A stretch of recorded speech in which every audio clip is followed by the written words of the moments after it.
Good evening, ladies and gentlemen, and welcome to a special episode of WrestleCast.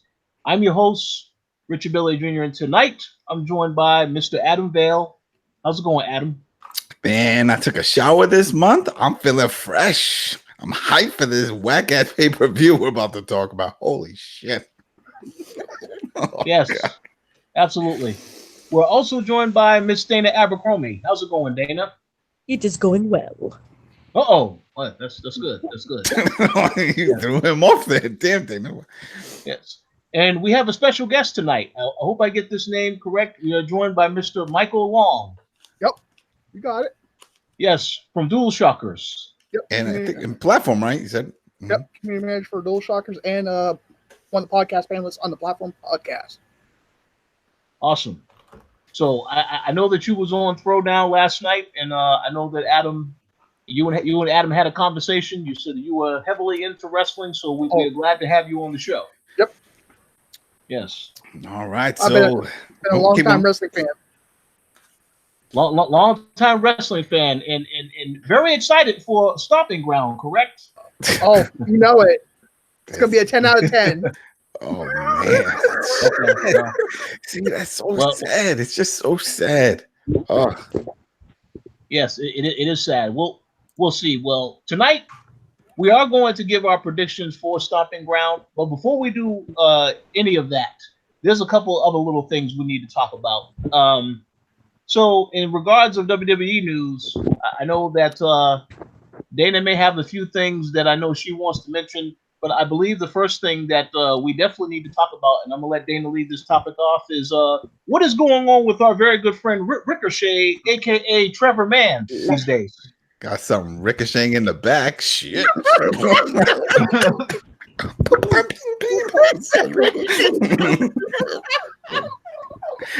Booty bandit. Pew, pew, pew. No. Yeah. It's not our fault, Rich. The man did it to himself. Literally. No. Literally. All right. Yeah. Yes, let's let Dana let everybody know what you guys laughing at. I'm being mature. So basically, he's preparing for his match at Stomping Grounds by making Samoa Joe smell his finger. But basically, there's a video out there of Ricochet pleasuring himself two ways at the same time. So he is, I don't know how to, he's masturbating. Okay. And then pleasuring another hole, a part of himself in his little booty on the other end. So that's a video that has been floating around, and people are wondering if it will affect his WWE career. Clearly, no one has came out to confirm nor deny this video, and WWE surely is not making a statement about it. But it is, yeah. Well, was the camera propped up, or did it look like somebody was like holding it and zooming in and making like their own little porn type thing? Well, they're recording from behind. Oh, that's for sure. Oh man, it's just I really hope it's embarrassing. It's embarrassing. It's fine. It was something private for him. If that's what he gets off on, fine. But man, now that it's out there, there's gonna be jokes. There's gonna be lots of jokes. There are a lot of it's a, I wouldn't say a sad situation. It's just one of those situations that got out and can be embarrassing in the long run if you consider the whole Paige situation. But so far, he hasn't received any type of repercussions, and neither did Paige. So he'll be in the long run. I think it's also one of those things like, you see, we're all goofing on the video, but no one here said, hey, Dana, do you have a link to the video? You know, it's not something that people want to pass around to see. You know, just hearing it is enough. So I think maybe on that respect, it's not going to be too damaging, because I don't see this as something like with the Page, that was everywhere. That video was on the vote. You typed in Page, that came up. You know, so I don't think it's going to be like that. especially since he's a guy and that whole thing. So yeah, him also helps. So yeah, and there were also reported pictures of his penis area that leaked as well. Whoa. Well, let me interject for a second and just say, I'm very glad, Adam, that you said no. We did not ask to see the link, and we did not see the video, so that it's very clear that we have not partaken in this particular activity. No. I mean, whatever floats his boat, that's fine. But it sucks that something like this, first, that he recorded it, two, that he uploaded it. Why? Unless you're sharing it, and whoever he shared it with, maybe that's the person that sent it out. You see, now I believe that this was mentioned on the show at one point, that you understand that these wrestlers are always on the road, so obviously, Mm-hmm. they may find it easy to get along with somebody that's already on the roster or whatever. But I understand that Ricochet has a girlfriend, so I was a little confused as to the. I mean, if you need to get some pleasure, what's up with the girlfriend? The girlfriend wrestles too. But maybe they weren't on the same tour. Maybe something's going on. Who knows? Maybe he does in privacy. Maybe she doesn't even know about this. She knows now. She knows. But I mean, what was it? We talked about it, a year ago? Remember when the Seth Rollins thing came out? With video? I mean, I don't remember how that even came out. Was that an ex-girlfriend that was bitter, right? Something like that, and she released it. Bitter ex-girlfriend. Yeah, so maybe there's something going on with that. Maybe he did send it to somebody, and they were like, you know what? Let me put this on blast. Here you go, buddy. But I don't want this to damage his reputation. The guy's an amazing performer. Oh, no doubt. Yeah, so. The sky's the limit for him, and I hope everything works out in his favor, because I got nervous for a while after he had that amazing run with Aleister Black, where they were just cleaning house as a tag team. Once he went singles, man, he was jobber number one. He was dropping to everybody, and I'm like, no, with all due respect, though, this guy is getting more TV time than Aleister Black, so you have to be a concerned. That's very concerning and confusing. I don't get the whole point of doing these video packages. You do these video packages when you're introducing new talent. We already seen Aleister Black.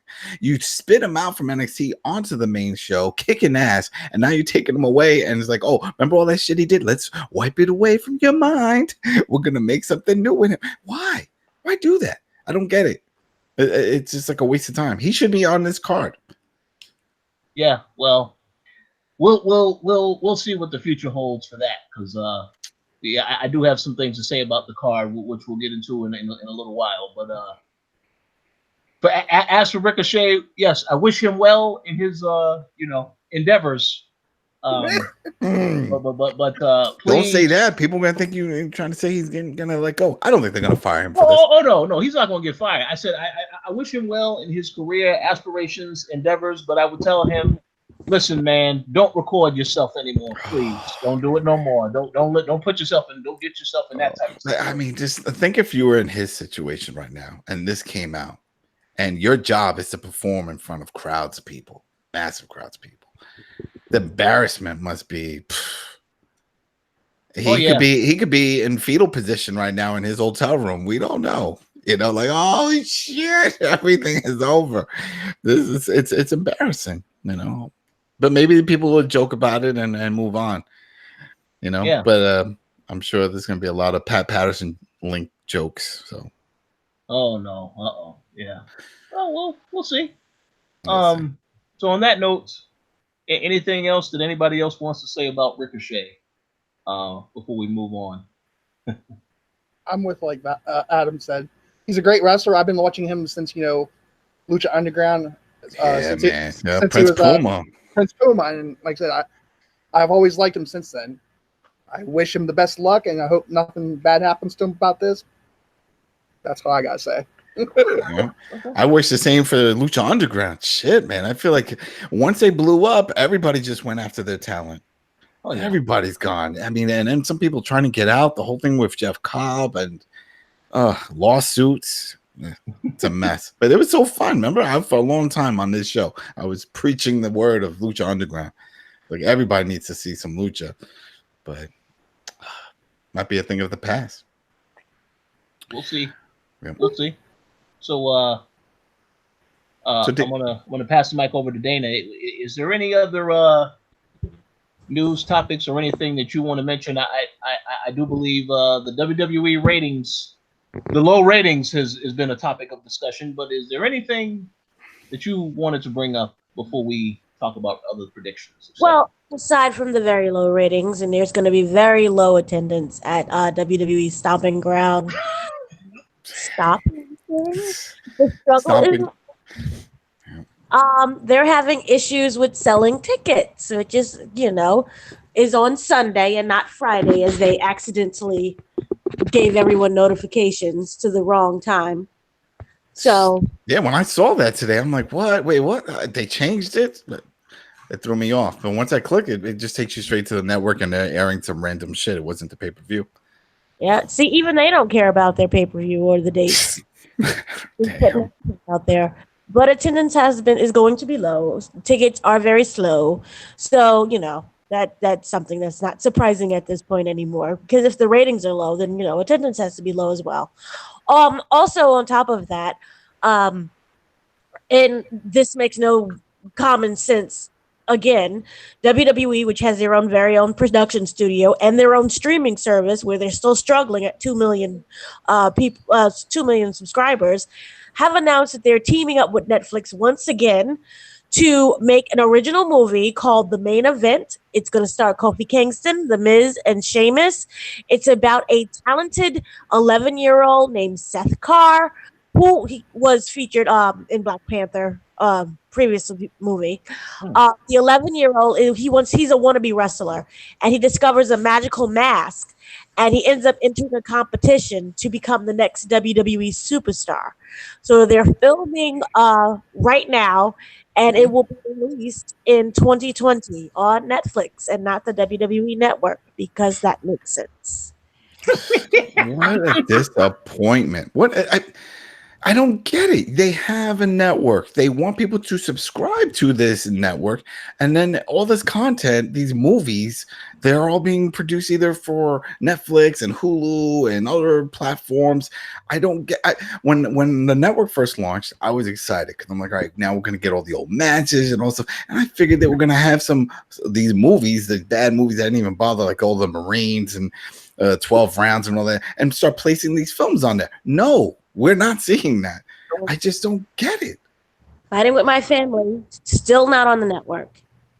And also, we're getting the Hulk Hogan biopic movie starring Chris Hemsworth on Netflix. Cool. I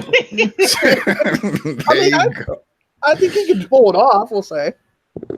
They can pull it off, but the point is that should be on the network. All this stuff should be on the network. Help grow the network. There really is no reason to get the network unless you just want to, watch the pay-per-views. That's what I use the network for. I ain't gonna lie. There you go. Same here. That's what I'm saying. It's like there's really no other reason. A normal pay-per-view, if you go rent it on cable TV, it's $60, $70. Yep. And I think I just bought AEW because there's no other place to watch it, and it cost me $60 for the all-in or whatever, not all-in, but double or nothing. Yeah. No, definitely. But I think I was reading an article and they were talking about it where, again, it's speculation because no one knows what the hell's going on in Vince McMahon's head. But supposedly he was shocked that people actually paid, what was it, like $50 for the pay-per-view, right, for the AEW. And they had some really high buy rate numbers. And it just shows that if people want to see something, they will pay to see it. Yeah. You know, when WWE pay-per-view numbers were going down, it wasn't because the price was too damn high. It's because people just didn't give a shit. There was not all pay-per-views were gold. People paid usually to see just the big ones: SummerSlam, Royal Rumble, Survivor Series, Mania. You know, all these other side ones like this one, Stomping Grounds. Like, for what? And the fact that they put and we'll get to it, the card together full of rematches that we've already seen. There's really no new matchups. They're also giving off like, hey, we don't even give a shit about this event. Oh, whoa. Yeah, because if they did, they put up something that we want to see. But they're not. The main event, Corbin, Seth, really? No one even cares about Corbin in this role. Yeah. That's a perfect main event, right? Damn. Well, Adam, you said that you was watching Super Showdown and you enjoyed Super Showdown. I didn't hate it, you know, but I gave them a good E for effort because it was damn hot. You could see them; they were just drenched. Everybody lost weight during that event. Yeah, I'm telling you, they were all super saucy. And the announcer kept talking about it. I was like, oh, I forgot which one was it that was saying it, but it was like, oh, it's hot here. It's over 100 degrees here. You know, I'm melting in my seat. You know, Well, you know what? I just want to mention something since you brought that up, and I know we did not record a show. Oh, that's right, we did for that. So I just want to ask you all one question. You can go one at a time. What is your verdict on Goldberg versus Undertaker, and how that match ended? Yep, Mike, you go first. I watched it and I thought it was very cringeworthy, and I think it's time Undertaker hangs the boots, dude. I like him. I'd have no disrespect towards him, but it's time for him to hang the boots. He dropped Goldberg on his head almost, and that's why he got knocked out for so long. And after the match, he went back. They both of them had a screaming match after the match. Like, what the fuck were you doing, dude? You almost killed me. They almost killed each other. One person. See, all right. So now, with linked to what you just said, I saw it this way. I saw it that when Goldberg tried to do the sledgehammer. I mean, oh fuck, I forgot the name of it. Jackhammer. The jackhammer. There you go. When he tried to lift him up and he just couldn't do it and dropped him on his head with a high DDT. After that, I'm like, all right, he's gassed. You could see him breathing heavy and doing the whole thing. But linked to what Mike said, I thought when it was going for the tombstone that he was dead weight, and that's why Undertaker couldn't pick him up. Because it takes two, the other person has to kick up and help out. And it looked like Goldberg could not do that. So here it is. You're asking an older guy, Undertaker, to lift this close to 250 around there pound man to get him in that position. Plus they're all saucy. He could easily just slip down and wound up dropping him on his head. So he said, fuck it, pancake, you're done. Let's get this out. But man, all right, you can keep going with it. Yeah, so how about you, Dana? I thought it was depressing, and not only was the match, it kind of feel like I was old. When you watch your old heroes, and now they're all sad and old and slightly decrepit, and they can't lift each other up anymore. Yeah, it was a hot mess, and it kind of made me realize my own mortality as well. Damn. Yeah. I mean, I agree with pretty much everything that y'all said. Yes, it was hot there, but I do think it's time for Undertaker and Goldberg to call it a career. I don't care how much money Saudi Arabia throws at you. I think it's time to say, okay, that's it. That's it. Because this is ridiculous. But I think that they were pretty much retired, and that they only came back because of the money. You know what I mean? It's like this money, and I remember, what was it? It was that religious interviewer or whoever it was that Undertaker did his special on, and he said he was coming back to wrestle, but it sounded like it was the money. This was some big, and the same thing with Goldberg. It was some ridiculous, I think it was over $1 million or something like that they were offered. When it's money like that, you can't pass it up, especially if you're only going out there, which should have been a 5-minute match. There was no reason for them to go any longer than that. Uh-oh. But oh man. Hey, well, it's okay. Hopefully they got their money and they're good now. Go ahead, Dana. No, whenever there was that comment that somebody left about Undertaker, saying that he needs to retire and WWE needs to leave him alone, and he liked that comment. Oh yeah. So I don't know. Well, they never let people go. And we've heard that from multiple sources, wrestlers that leave, and especially older guys. And for some of them, that's a good thing. They want that payday. They want the extra money. But for others, we remember the whole documentary with Andre, and they just kept throwing him more money to get in the ring. And it was to the point they was like, fine, the money's just too good. But he had no business being in the ring, and he had a lot of trouble bending in his knees, and he was a mess. So when you say they, you mean Vince McMahon, correct? Yes, Vince McMahon. He will not let you go. And if there is a demand, he's very much the old way of the carny. It's like, hey, if people are willing to pay, I will put it on. I don't give a shit. I'll pay the talent to come in. You want to see the bearded lady? She's retired. Shit, I'll throw a bunch of money. She's gonna show up. And that's the same thing. We could say all these people retired, but he always finds a way to bring them back for something. I don't know if Mick Foley has received those type of offers. I don't know if he was ever offered to come back in a in-ring capacity, but I know that they always have him for certain things, like even the hardcore title, well, the 24/7 title. They had him come back for that, not in the ring, but they still bring him back. So in some ways it could be a good thing, in some ways it's a bad thing. In this situation, it could have been a good thing. I mean, if they would have came out 5 minutes, spear, maybe a tombstone, and it's over, I think people would have been cool with it. But to drag it out and try to make it into a 15-minute real match for two guys who have not wrestled full time in over a year, I don't know. Yeah, it was too much. It's too much. I agree. No, I definitely agree. So. We shall see. We shall see what the future holds. But yes. So, if there's anything else that anybody wants to bring out before we get into the stomping ground predictions, or are we good to go? Lastly, I know you guys have you're gonna hear some very sad news. There might be some tears, some cries. I'm sorry. But Lars Sullivan, he's out for 9 months with that knee injury. Yep. And it was more severe than what was initially believed. And despite his really big push, I don't think anyone kind of cares. They may be, kind of happy to see him go, but he's only 30 years old, and he's going to be gone now. So I just want to say this. That's horrible news to hear about the injury, but I have to ask this question, and maybe you can answer this, Dana. Will Lars Sullivan be, visiting message boards for his recovery, or is he just going to take it easy for the next 9 months?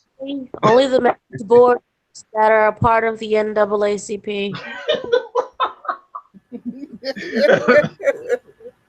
Yes. I have to say, I didn't see when this injury happened, but to think that he got this injury at the hands of the Lucha House Party is a little comical to me, if that is when it happened, because these guys are a lot smaller than him, so it's a little surprising to hear that the injury happened in the first place. Yeah. But it's one of those unfortunate things, but it happens. So it's just. So let me ask this question now. Prior to the injury, what did you think of the way they were portraying him, where they let him do that little promo on SmackDown talking about his character? So that was the most funniest thing I've ever heard in my entire life. At least a big bad character and supposed to be this big tough guy, and we already heard the reports of the whole situation with the message board and him being fined, and I expected this real big bad man, and then when he went to go speak, obviously he did not sound like that. So it was a very comical moment for me, and I think they did a disservice to his character by letting him utter a single word. He should have. They need managers. They need fucking managers. Bring back managers. All these characters, they need managers. There's a few other guys that could use a manager that just aren't good on the mic but great in the ring. I just don't get it why Vince has this hatred toward them. The only person allowed to manager is Brock, and that's because it was his request to have Paul Heyman. Yeah. I agree. We'll see. How about you, Michael? What do you think of how they have portrayed Lars with that whole promo? I don't think he's a bad wrestler at all, but I think they could do a little better when they brought him up from NXT. Because NXT, I like him during NXT. I thought he's got that raw power. I would like to see him go against some of these big name wrestlers like maybe Bobby Lashley and maybe even Brock Lesnar. I mean, but as soon as they come up from NXT and stuff, they throw them up with these like no name people or the Lucha House Party gimmick, which I think is kind of dumb. And I'm like, what are we doing here? I'm like, whatever. It is what Vince thinks. It's what's best for business, as he says. And that's the sad part. It's like, yeah, like you said, it's like, here it is. You bring these talents up that have massive momentum behind them from NXT, and when they show up on the main roster, it's like they fall flat. Nothing happens, and It's not their fault. It's just how Vince books them. Mm-hmm. Yeah. I mean, take a look at Tyler Breeze. I mean, he wasn't getting booked very well on when he came up from the NXT. He did it. I mean, he was on the main roster for like 3-4 years as the fashion police and everything else with Fandango. And now he recently went back to Triple H, said, look, I want to be on the NXT roster again. And he went down there, had a fantastic match on a recent pay-per-view they did with Velveteen Dream. And the crowd was chanting, welcome home. Yeah. That was it. It's like, that match was fantastic. I was like, dude, where you been? Yeah. What was it? There was also an interview with Adam Cole, and he was talking about it, and they were like, "Oh, you're looking forward to being called up?" He's like, "For what?" He was like, "There's nothing wrong with NXT." He's like, "Why would I want to go?" And he's right, because if you guys remember, and we talked about this when Triple H came out to the ring a few months back, talking about the new structure and that everything is on the same playing field, all the brands are all together. You're basically telling us that there is Raw, SmackDown, and NXT. NXT is a brand. It's not just the developmental. So yeah, if you think like that, there should be no reason to want to jump ship. Yep. And another person just went down there not too long ago. The dude from Sanity. Killian Dane. Yeah, Killian Dane. Killian Dane just went back down there because he side swiped somebody. And I was like, well, that's official. He's on NXT now. Yeah, there you go. And then the other one, Wolf, he wound up doing NXT UK. He's on NXT UK. So see, that leaves Eric in the main roster by himself. Fucking poor Eric. Yeah, that's right. Eric on the main roster getting attacked by Seth Rollins with the shield. Now, see, perfect example of groups. Here it is. They were on fire, that group. Sandy was on fire in NXT, right? After War Games and stuff, like, oh, this is going to be crazy. They get called up. Nothing happens. Nothing. I think I've seen them come out twice as a group. Then that was it. We saw with Authors of Pain, same thing. They get called up. They come out 1 or 2 times. I know one of the guys got hurt, but still, they didn't do anything with them. It's just a shame. Remember Ember Moon? Oh, Amber Moon. There's another one.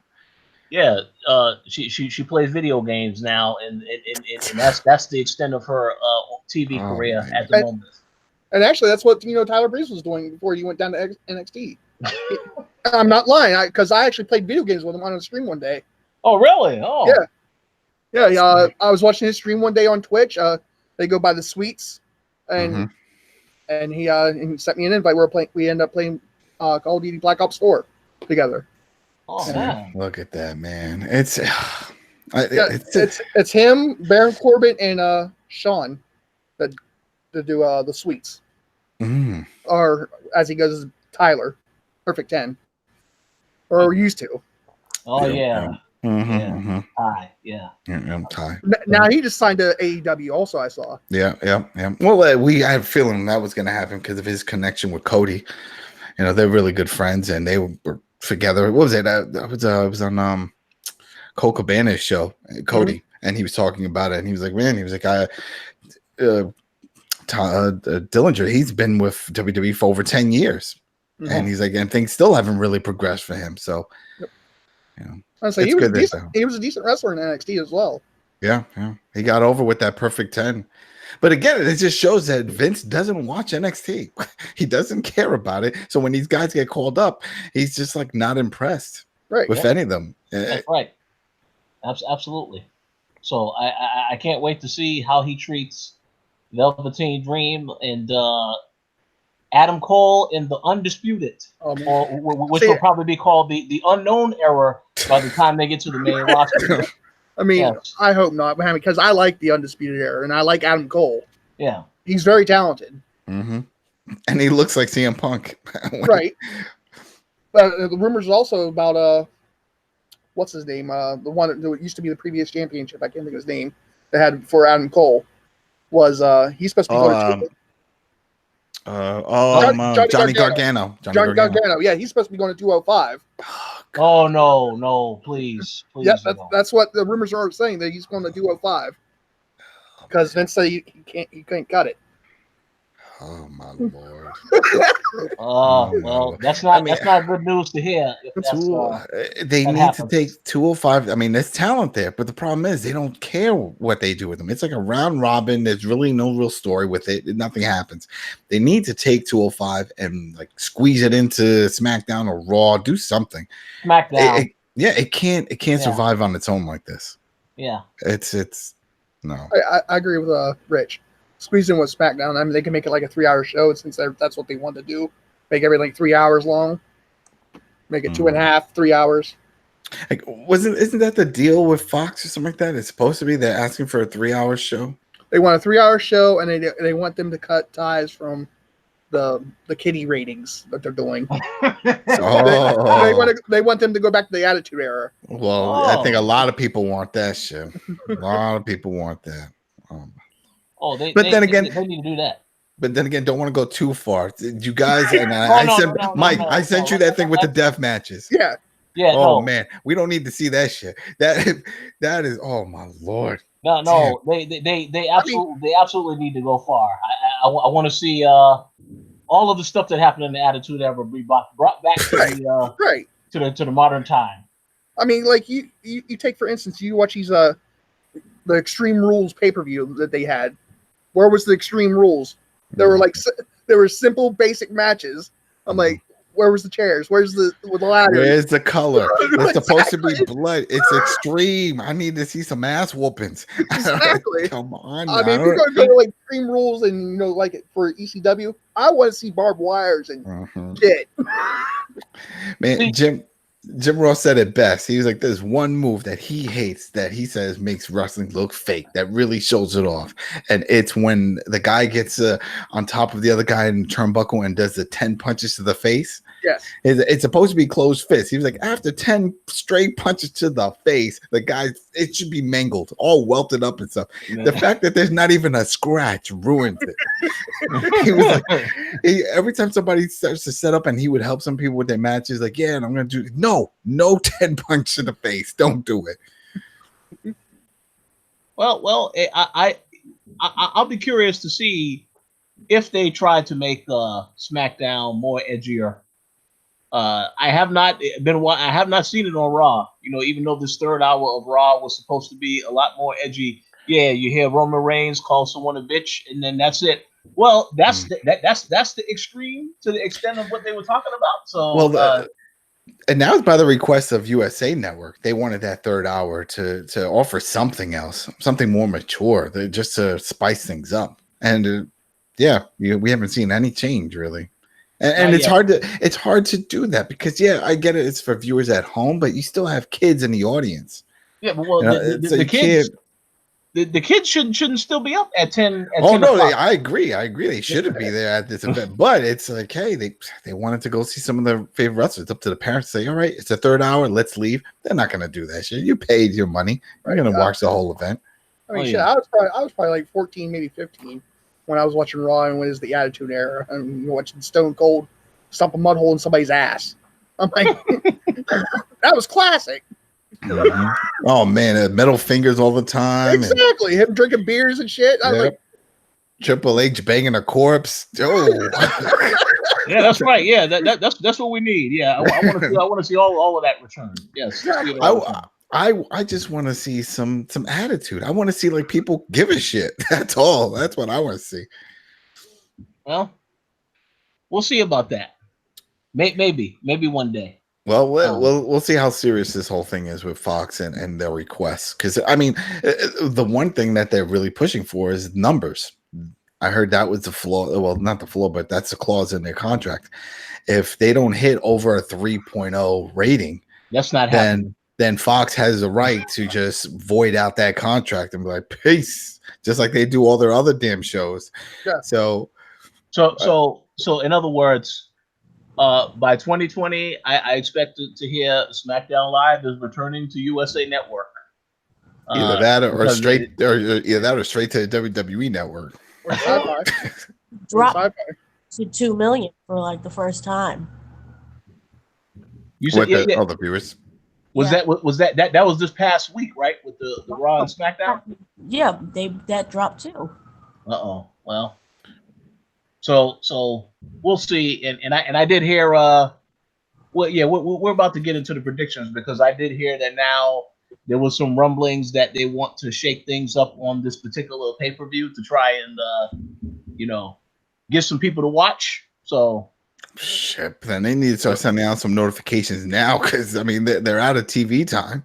They already did their go home. So hey, don't worry. You'll be getting a ton of notifications like when Brock made his return, and then they let us know multiple times throughout the day in email. Brock is going to be on Raw tonight. So yes. But then we also seen those bait and switches because they're like, oh yeah, he's going to cash in his Money in the Bank, and he didn't even do it. Oh well, there's a reason for that. We'll get into that here shortly. So, before we jump into our predictions, is there anything else that you guys want to mention about WWE, AEW, etc.? At least with AEW, we know that show is going to be pretty good. It's already sold out. It looks like they have some surprises. I think. What was it? Yeah, 15 minutes. Yep. 15 minutes. I was like, damn. That's excellent. That's excellent. Now, I don't know how you guys feel, but it's like I don't give a shit about Punk. I hate that seeing everybody. I'm like, oh, Chicago Punk is gonna. We gotta get Punk. Fuck Punk, because what it's like, I don't give a shit. The man doesn't want to wrestle. I don't care. You know what? Whatever. Well, now what's the whole thing? You saying him not wrestling? There were some rumors saying that he's been wrestling, but he was with the mask and all that. The mask and what Colt Cabana kind of confirmed it. They were bringing him in on these, untelevised matches, and he would come in with a mask or a hoodie where you couldn't see his face. Yep. So he was doing a go to sleep, But that's the thing. It's like if it happens, it happens. But man, everyone's just dying for it. I'm not hungry for that. And I don't know if you heard, but Colt is hurt. He's got something going on with his leg and stuff. But he even said that he had a pay-per-view that he has to attend that's coming up. I'm assuming it's this one, So he was going to be part of that. Hopefully, he could still do that. I don't know if he's buried the hatch with CM Punk because I thought they were still having the issue regarding the legal battle and the money that for legal fees and stuff. So if that happens, you can't have both of them on the card. No. AEW would come unglued if CM Punk came out. Do you think he would sign? You think that's something, or you think it would be like one-offs for CM Punk if he did show up? I think he'd sign, but one, because he didn't like Vince. That would despite Vince. That would.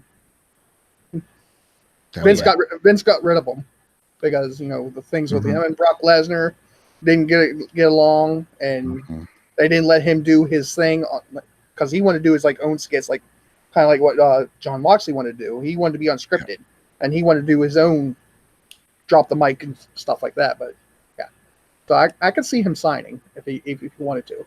And plus, he ain't doing very well in UFC. Yeah, I watched his last two matches. I'm like, man, maybe you should be getting out.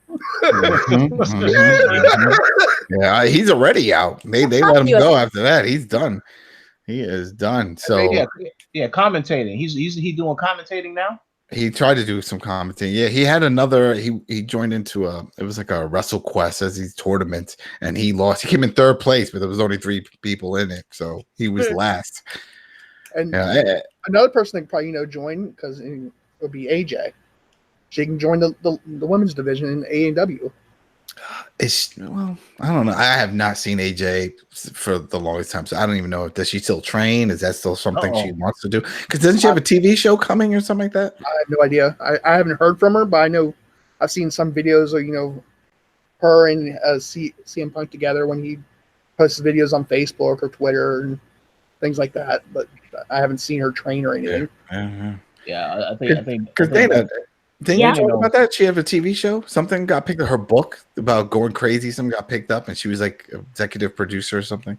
She has a movie with CM Punk. It's a horror movie that's coming out, and she has the TV show based on "Crazy Is My Superpower."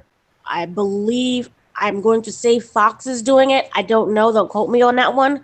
Ooh. But executive producing, and she's doing the whole casting and everything with the show. We see, so she's busy. She's doing stuff.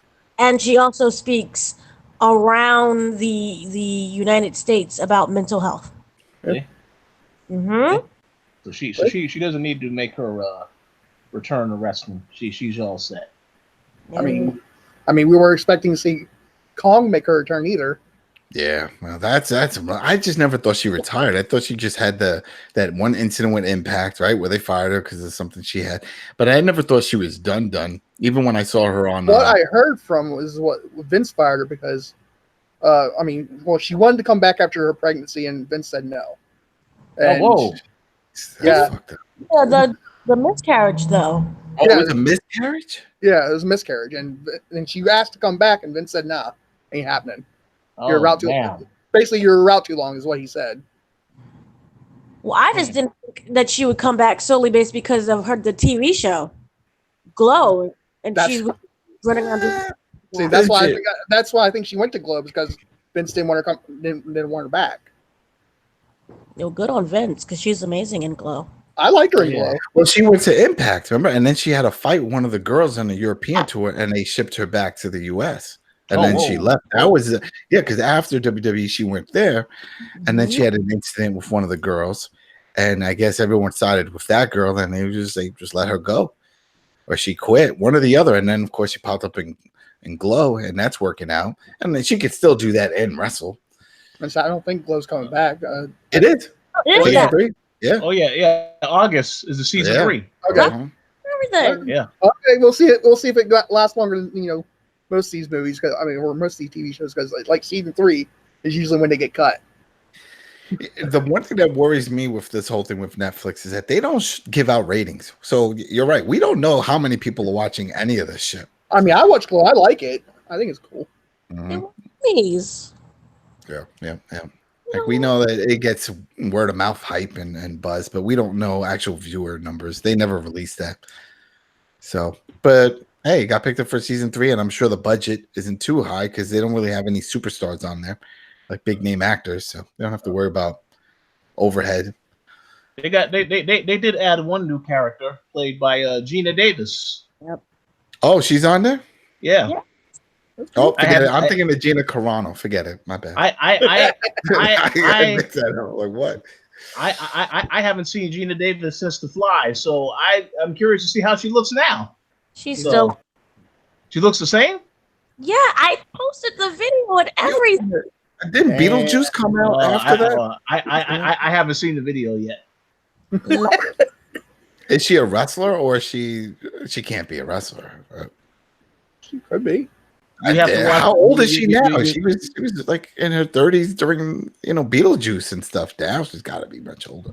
She's never too old to age. I mean, she's never too old to be in things. She's 63. No, she can act. No, there's no problem with doing any of that stuff. I'm not saying. I'm just saying in ring. I mean, we just finished having a whole discussion about Undertaker needs to walk away, and then we're saying Gina Davis, and then let's see you in a ring. I don't know. Davis can easily have a stunt double. I know. We'll see. Whatever. It's cool. Let's see what happens. Well, yeah, I'm looking forward to it. I haven't seen the trailer yet, so I will have to watch that trailer after tonight's show. There you go. Yep. Same here. Absolutely. So on that note, are y'all ready to get into the predictions for WWE Stomping Ground? Let's do it. Can't wait. Yes, as Michael said, this will be a 10 out of 10 pay-per-view. So, but although I think when he said 10 out of 10, he meant only 10 people will be watching this pay-per-view. Probably. Damn. Especially live. And here's the other. Now, I don't know if you guys have noticed this. Everyone here, do you guys receive those notifications, the WWE notifications? Yeah, I do every now and then. All right. Did you notice that they stopped sending them for Raw and SmackDown? Remember they would do the results? Yes. They stopped. And I was like, you know what? I guess it's a smart move because if, let's say, you're not watching, you already seen the results. There's no point to watch. It's like, oh, okay, this guy just ran in and this one. Oh, okay. You know, I will say this before we start the pay-per-view discussion. I don't watch Raw or SmackDown anymore. But if I do watch Raw, there's only one reason to watch Raw right now, and that is to see what Bray Wyatt is doing with the Unhouse Firehouse. Yeah. That's the only reason why I would watch. Yikes! I don't know what they're doing with him. I don't know, man. I don't. I'm just not feeling what he's doing, or what Vince wants him to do with this Firefly House thing. Like, yeah, I'm trying to figure out exactly what's going to happen. Like, is he a heel? Is he a baby face? When he comes down to the ring, is he going to be regular Bray? And only when he's in a serious feud, he's the Fiend, sort of like with the Demon thing with Finn Balor? Or is this like a full-time thing? Like, the only time we see him as normal Bray is when he's doing these videos, and whenever he's in the ring, he's the Fiend. So well, here's the question. Y'all can answer this. Didn't the last video seem like that could be the end of the Firefly Funhouse when he disappeared as the Fiend? It seemed like it, but we'll see. Yeah, I mean, if that's the case, then they should have announced that he had an impromptu match at this damn Stomping Grounds. Oh no, I think that is going to happen. That either if it's not a match, he may come out and hurt somebody. You gotta if they want viewership, they gotta advertise that shit. Don't put that as a surprise. This has to be advertised. Come on, they gotta be advertised. They're over here doing buy one get four tickets free and shit. It's like, no, here, put some quality matches or some surprises. At least for that, people would tune in. I know I would.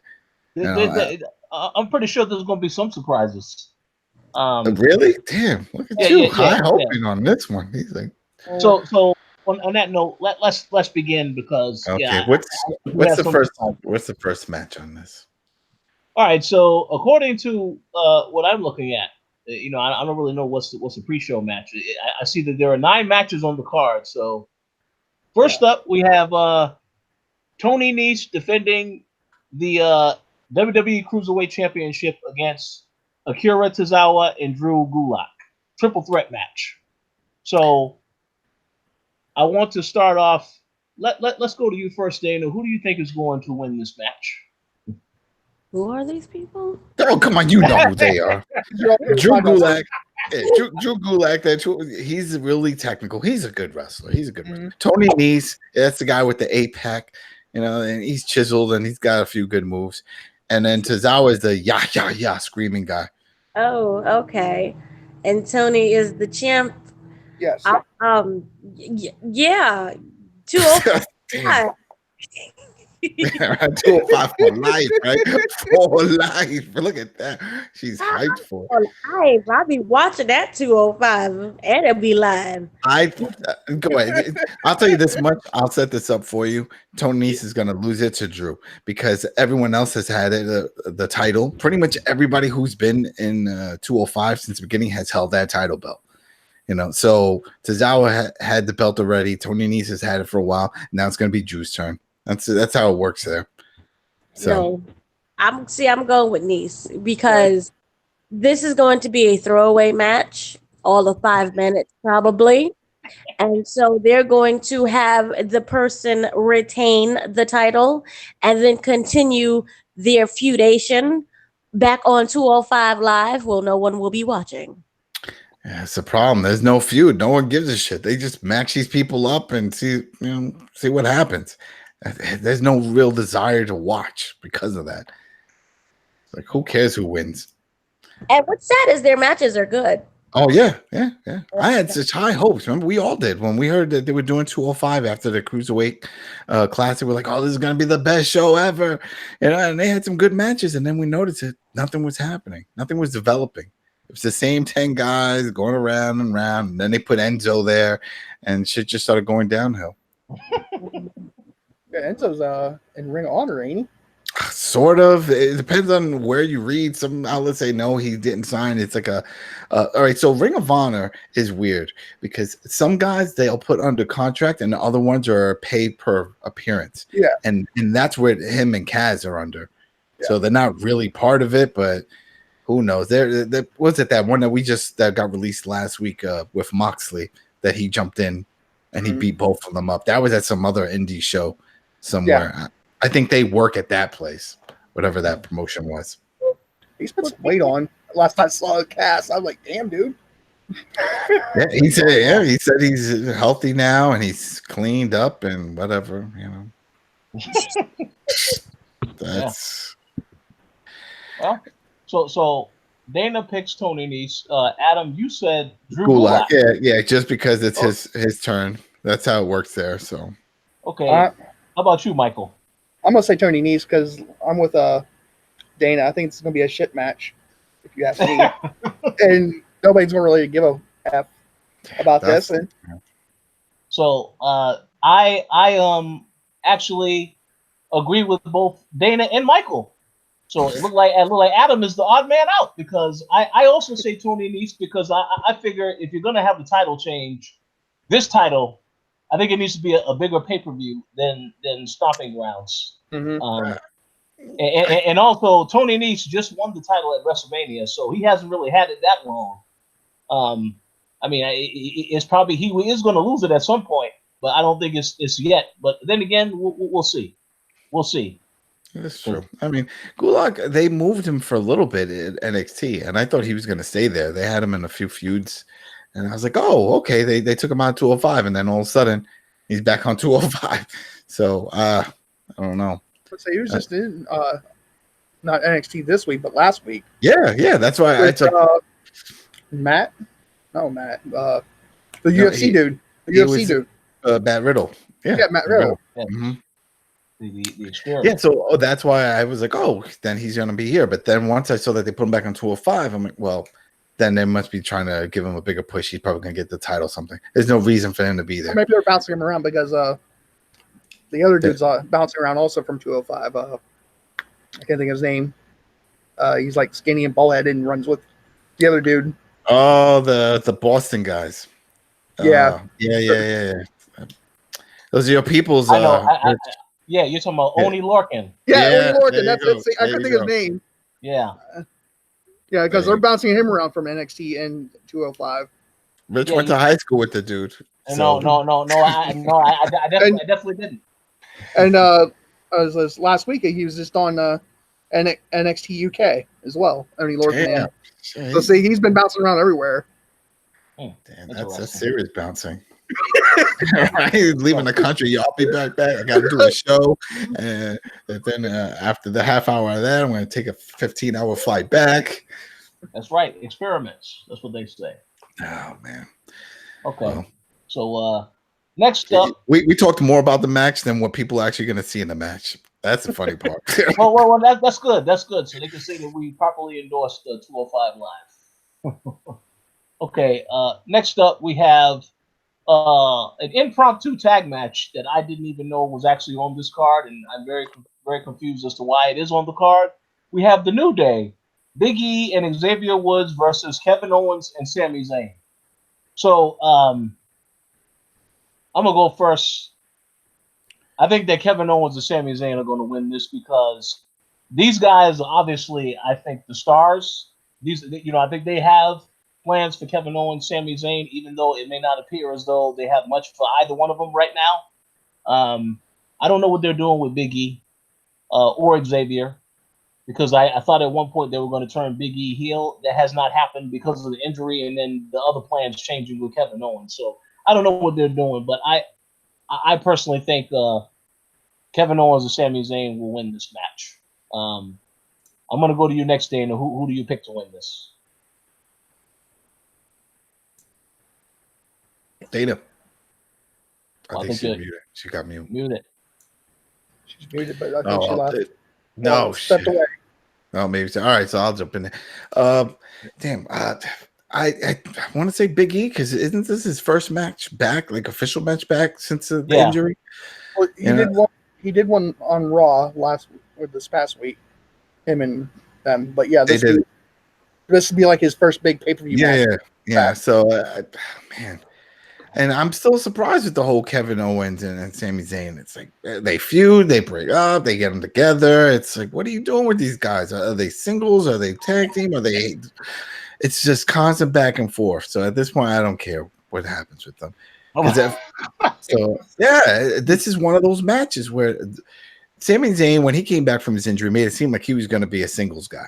Right, talking about they were giving him those long promos in the beginning. Remember, I hate you guys. I was enjoying my life, blah blah blah. And then all of a sudden, they're like, you know what? Forget that. We're gonna put you back with Owen. And Owen on SmackDown was doing the same type of thing, where sort of trying to figure out if he was a good guy or not. And he joined up with New Day for a little bit, and he said, "Oh yeah, this will be a good change for him." But then now we have this happening. So it's all up in the air with them. Yeah, I thought New Day was going to be broken up, and well, I guess that won't be happening. If it happens, it won't be happening anytime soon. I guess. Shit. So I just say, well, then Big E's going to win. He's got to get a win. You know, he just came back. They got to make him look strong.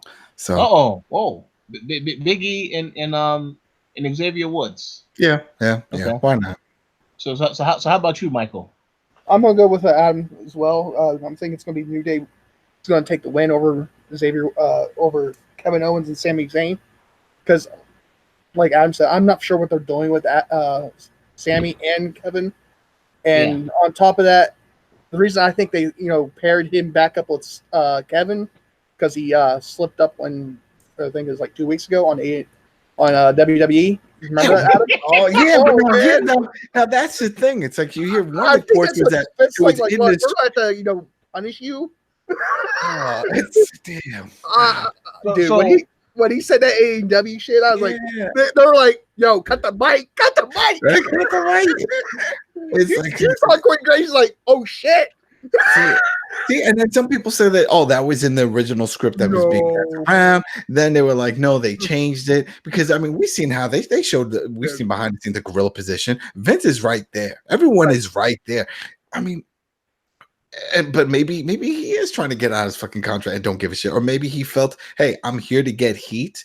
This would be some fucking heat because no one's expecting it. That shit was unscripted. You know what? One, I'm saying that shit is unscripted. Because they uploaded it up to YouTube. Oh, and they cut that shit out. They even cut it out. They're like, nah, you're not doing this again. Yeah. Well, so maybe he's taking his whippings, and that's it. If that's the case, he's gonna do the job. Big E is gonna slam his ass, through the ring. And, well, I guess the outcome of that match will let you know. Will tell you whether or not that how they view Sami and Kevin, I guess. So Dana, who is your pick for this tag match between Big E and Xavier versus Kevin Owens and Sami Zayn? Here's the thing. Again, this is another match that would be great if only we have not seen them be a part of a team for so long that it's just ran its course. It's just a link with what you just said. It maybe if they added like a stipulation, like a barbed wire ring or something, or like I don't know, they need some stipulation with this to make it interesting. You've been watching death matches. Zayn?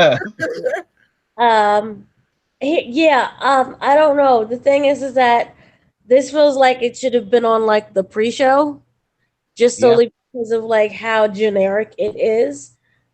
So I will say that the winner will be the New Day, but I equally don't care for either one, nor do I really care for the outcome. I'm sorry. It's just like both the teams have just been together for too long. them really having, they don't really have like some type of build-up that made me even care about them to begin with. Yeah. So that's like the overall issue that I have. They're just throwing together people that we've seen 15,000 times. And you guys wrestle. Yeah, especially with all the real tag teams that they have. There's no need for, especially with Owens and Sami Zayn. What happened to Ascension? Bring them back, but do something. Build them up. They have so many good hold on. the Good Brothers. Remember? Yeah. Ascension. They're still there. They're still there. Who's that? Who the hell are the Ascension? Shit, man. That was another one that had they had the NXT longest stars. NXT stars that had like the longest tag team running NXT get called up and they started getting jobbed out instantly. So they won something this week. What it is, I don't know because I don't care. But they won something. That's sad. So here's what I want to say real quick. I think we all gave our picks for this tag match. Yeah. I just want to say the WWE is doing an absolutely horrible job with the tag division. I didn't watch Raw this past week, but I heard finally you have the Raw Tag Team Champions defend the titles to lose the titles. So that's interesting because these guys had the belt since WrestleMania. Zack Ryder and Kurt Hawkins. Yeah, but they hadn't been using these guys at all ever since then. And then, of course, you have the Iconics, who have the women's tag titles, and are doing absolutely nothing with those titles. So I know that they are doing absolutely nothing with the tag division. So I don't have any faith in any of the tag teams now because they haven't given me a reason to care about any of them. Right. So we'll see. And that is a perfect segue to the other match that I was going to mention next, which is a SmackDown Tag Team title match. Yes, surprising. Daniel Bryan and Rowan defending the tag titles against Heavy Machinery. So, well, that's the other day we just talked about with the Kevin Owens, Sami Zayn. Is Daniel Bryan now in a tag team with Rowan? Is this a tag team, or is this is it, right? Or is it? Yeah, it's a tag team. He's no longer doing singles. This is Vince's another version of Team Hell No. Oh, you remember Team Hell No? Yeah, with Kane. I was like, come on, it's perfect too, the way they look like it. He's big, throwing it, he's strong. It's Team Hell No, man. Version 2. Well, they should bring in the other dude that wanted his release. They wouldn't give it to him. What's his name? With the crazy eyes. Yes. They should throw Luke Harper. Luke Harper, throw him in that shit. Have them have a whole little stable there. They should do something like that then. Suppose with Luke Harper, he's wanting out. That's what I'm saying. And they won't let him out. So if you won't let him out, put him somewhere. Give him something to do. You know, I just want to say I find it very, very stupid of WWE to have Daniel Bryan as this character beforehand who had that special belt. I don't care about leather. You shouldn't have leather. And now he has the SmackDown tag titles. Belts that are leather. So they just scrapped all of that. They didn't care. And I think that was none of this was planned out. I think after that whole incident with Ali getting hurt, and then they put Kofi in the response that Kofi received. Yeah, that's when they said, all right, we gotta go in a different direction. This is what the people want. Remember, and Triple H and Vince and Stephanie came out, we're gonna give you what you want, new magic. Well, this was it. This was their response of like, see, we're listening. You want him because man, it was just like a few weeks before that Daniel Bryan got that hemp belt. Mm-hmm. Yeah, why make a whole special belt and then instantly lose? And it was like, oh shit, what happened? It's done. Then the rumor was he wound up getting another concussion because he was out for a while. Yeah, and then he comes back and now he's in a tag team. So it's like, all right, we want to have you on camera. We want to see you wrestle, but you can't do a full capacity. You can't do full matches. So let's put him in a tag team. Go in there, do a little minute or so, tag out, that type of thing. And that's what I think happened. I think this whole thing was never planned, and they just went with it because of the COVID situation. And Brian's the one, of course, with the injury, is the one paying for it. And that's why that whole gimmick, that whole story, everything just got thrown out the window. Right. Yes. And now it's a safety precaution. So based on all you said, who do you pick for this match? Daniel Bryan and Rowan retaining, or the Heavy Machinery finally winning the titles? No.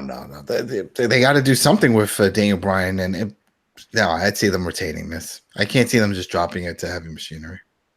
Okay, how about you, Dana? Vince doesn't like NXT, so they're retaining. And also, he treats it like it's an outside promotion.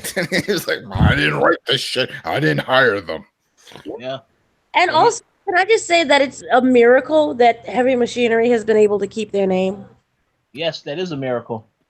Yay. Don't even get me started on that. That shit was crazy. What are the Viking Experience or whatever Raiders? Are they even on this card? No, right? No, they aren't. No, they aren't. They aren't on this card. And I believe that Finn Balor is also not on this card. So yeah, there's a couple people missing off this. How about you, Michael? Who is your pick? I'm going to say Dana Bryan and Rowan's going to retain, and I think you said that there's going to be a surprise. I think the surprise is going to be Bray Wyatt's going to show up and join Daniel Bryan and Rowan, become version 2 of the Buzzards. That's a big surprise. That would be crazy. Well, that would be very unexpected. They would be like, "Well, hold on." Nobody would expect it either. They're like, "Damn, he's back!" And I mean, even though they're showing him on Raw, they have that wild card thing they can use. Oh yeah, wish they throw out the window all the time. They're like, "Oh, only a few guys," and they do it all the time. I know. They don't give a shit. Just squash it then. Just that's it. Call up, the Raw and SmackDown show like they did last time. Raw, what was it called? The Raw and SmackDown Super Shows when they were going it for a while. Yeah. They don't know what the hell they're doing.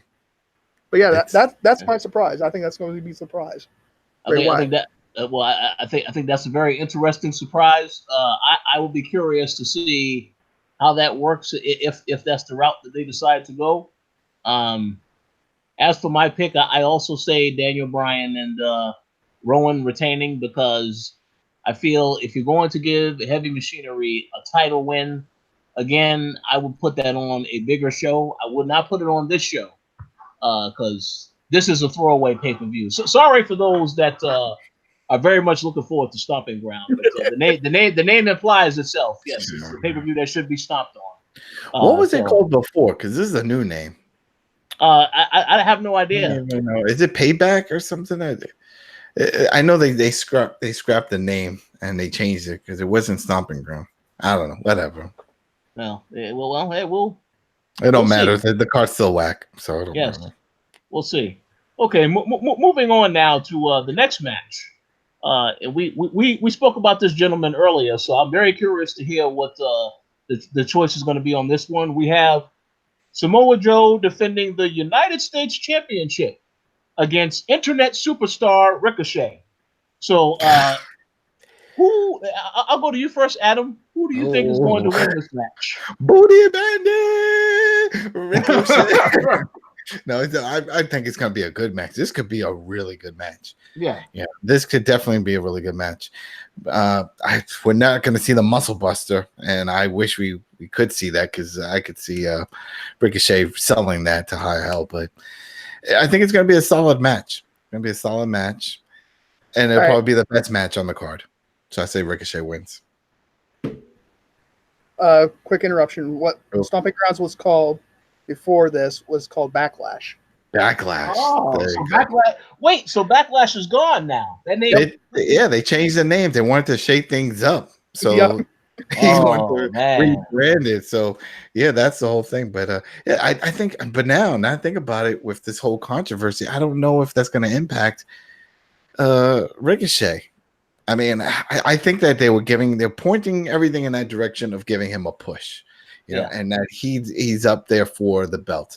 I could see him easily winning this belt, especially in this type of match, and then running with it for a little while, because he is a high flyer. He's entertaining. When he comes out, people watch, people pay attention because he's doing all kinds of crazy shit, and that's why you want to put a belt on someone like him. He's all about that self-love. That's the other thing. Maybe he'll come up with a new finisher and he'll do the pop and go.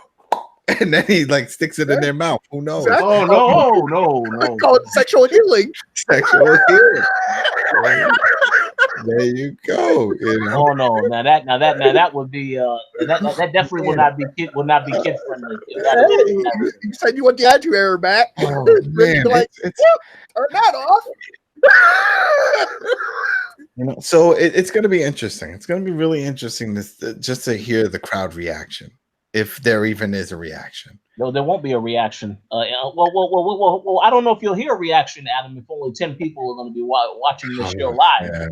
Yeah, you may not hear much of a reaction. But but either way, I think he's going to get the push. So I see him winning this, but I see this as probably being the best match on the card. Okay. This would be the good match.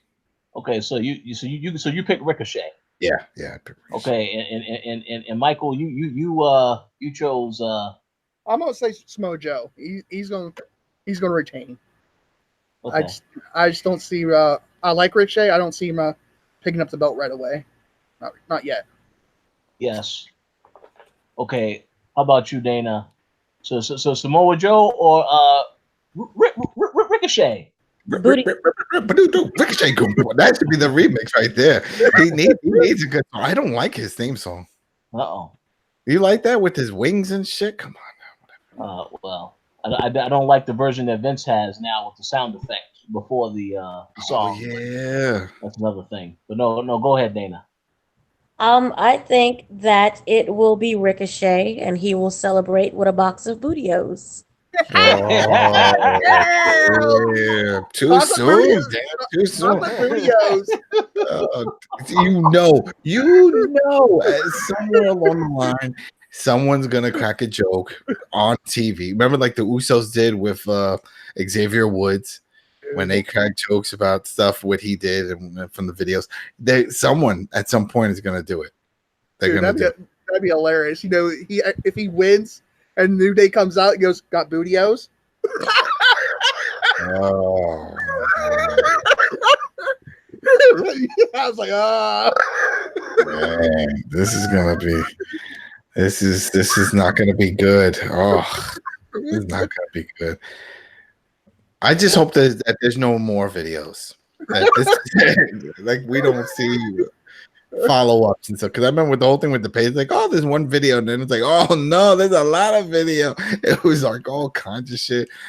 But hopefully this is a one and done type of thing. No, he'll totally be fine. He'll be all right.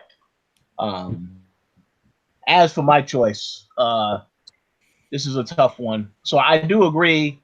This is probably going to be a good match. Honestly, I think this will probably be the best match on the card because I have no faith whatsoever in Roman Reigns versus Drew McIntyre or any of the other matches. But yeah, it's probably going to be a hell of a match. With that said, I think that this is a match that will not have a clean finish.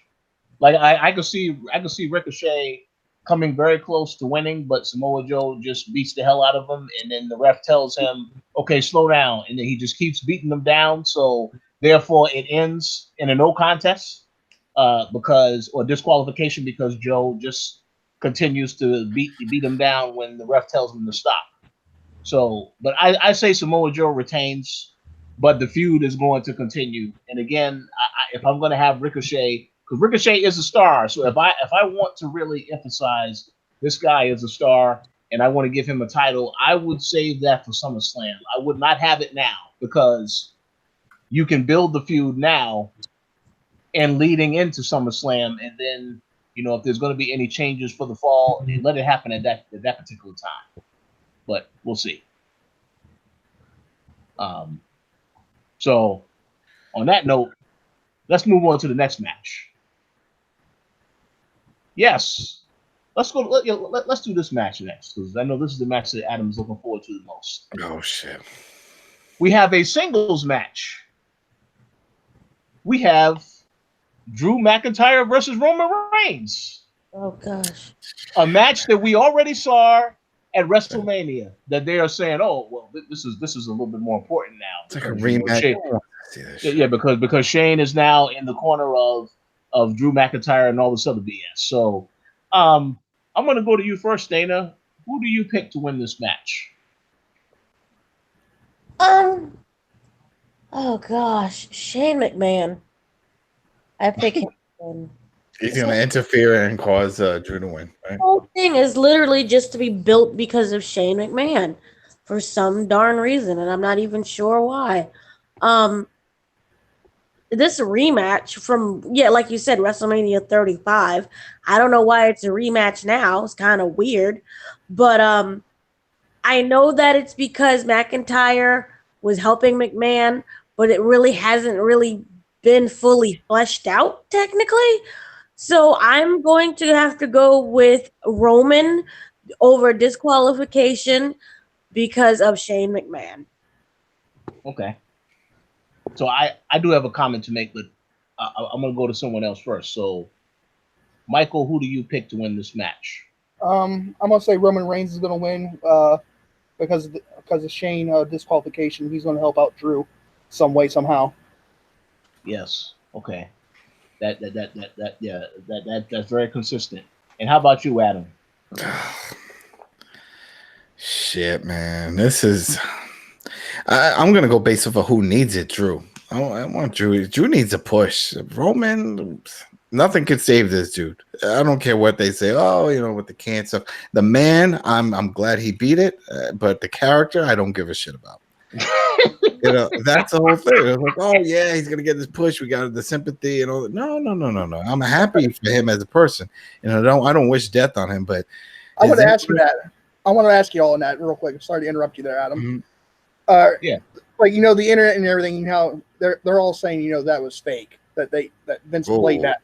That Vince played that. Because it takes time. To get rid of that quicker than what he did. Well, we know it's not fake only because of all the ones Dean Ambrose, all of his interviews that he did recently with Jericho and stuff like that. And he said that there was shit that they were having a hard time, and that Vince wanted him to get more heat for Ambrose, and they wanted him to say some fucked up shit, basically saying, "I hope you die from this," and the whole. Mm-hmm. And he refused to say it because he was like, his friend's really dealing with some horrible, life-threatening shit, and there's no reason to make that a storyline. So from that alone, tells me this was legit. But of course, WWE overplays everything, and so then by doing that, it makes it seem like it was all a work. Mm-hmm. But So Rich, you said it right when you went at WrestleMania that there was a sign or something. No, is it the last? Yeah. And it said, "Is it too soon to boo Roman again?" Yeah. That was the sign that was at the Raw after WrestleMania. And that I don't think it's too soon. I think we hit that sweet spot now, and it's safe to boo him again. Because it's not changed. He hasn't changed as a character. He hasn't developed. They need to do something with him. And I'm sure it's not even him. He's got a lot of talented wrestlers around him, and they're probably coming up with all kinds of great ideas for him. But, you're only allowed to do certain hand moves. You're only allowed to say certain things because you're a character. And it's not entertaining. I think that goes to show just how horrible WWE is now, that you had this guy had a break from wrestling. You had time to really think about how you want him to come back if he was to come back. But you bring him back as exactly the same person he was before. And you emphasize, yes, he beat cancer. That's it. But he is still the same person.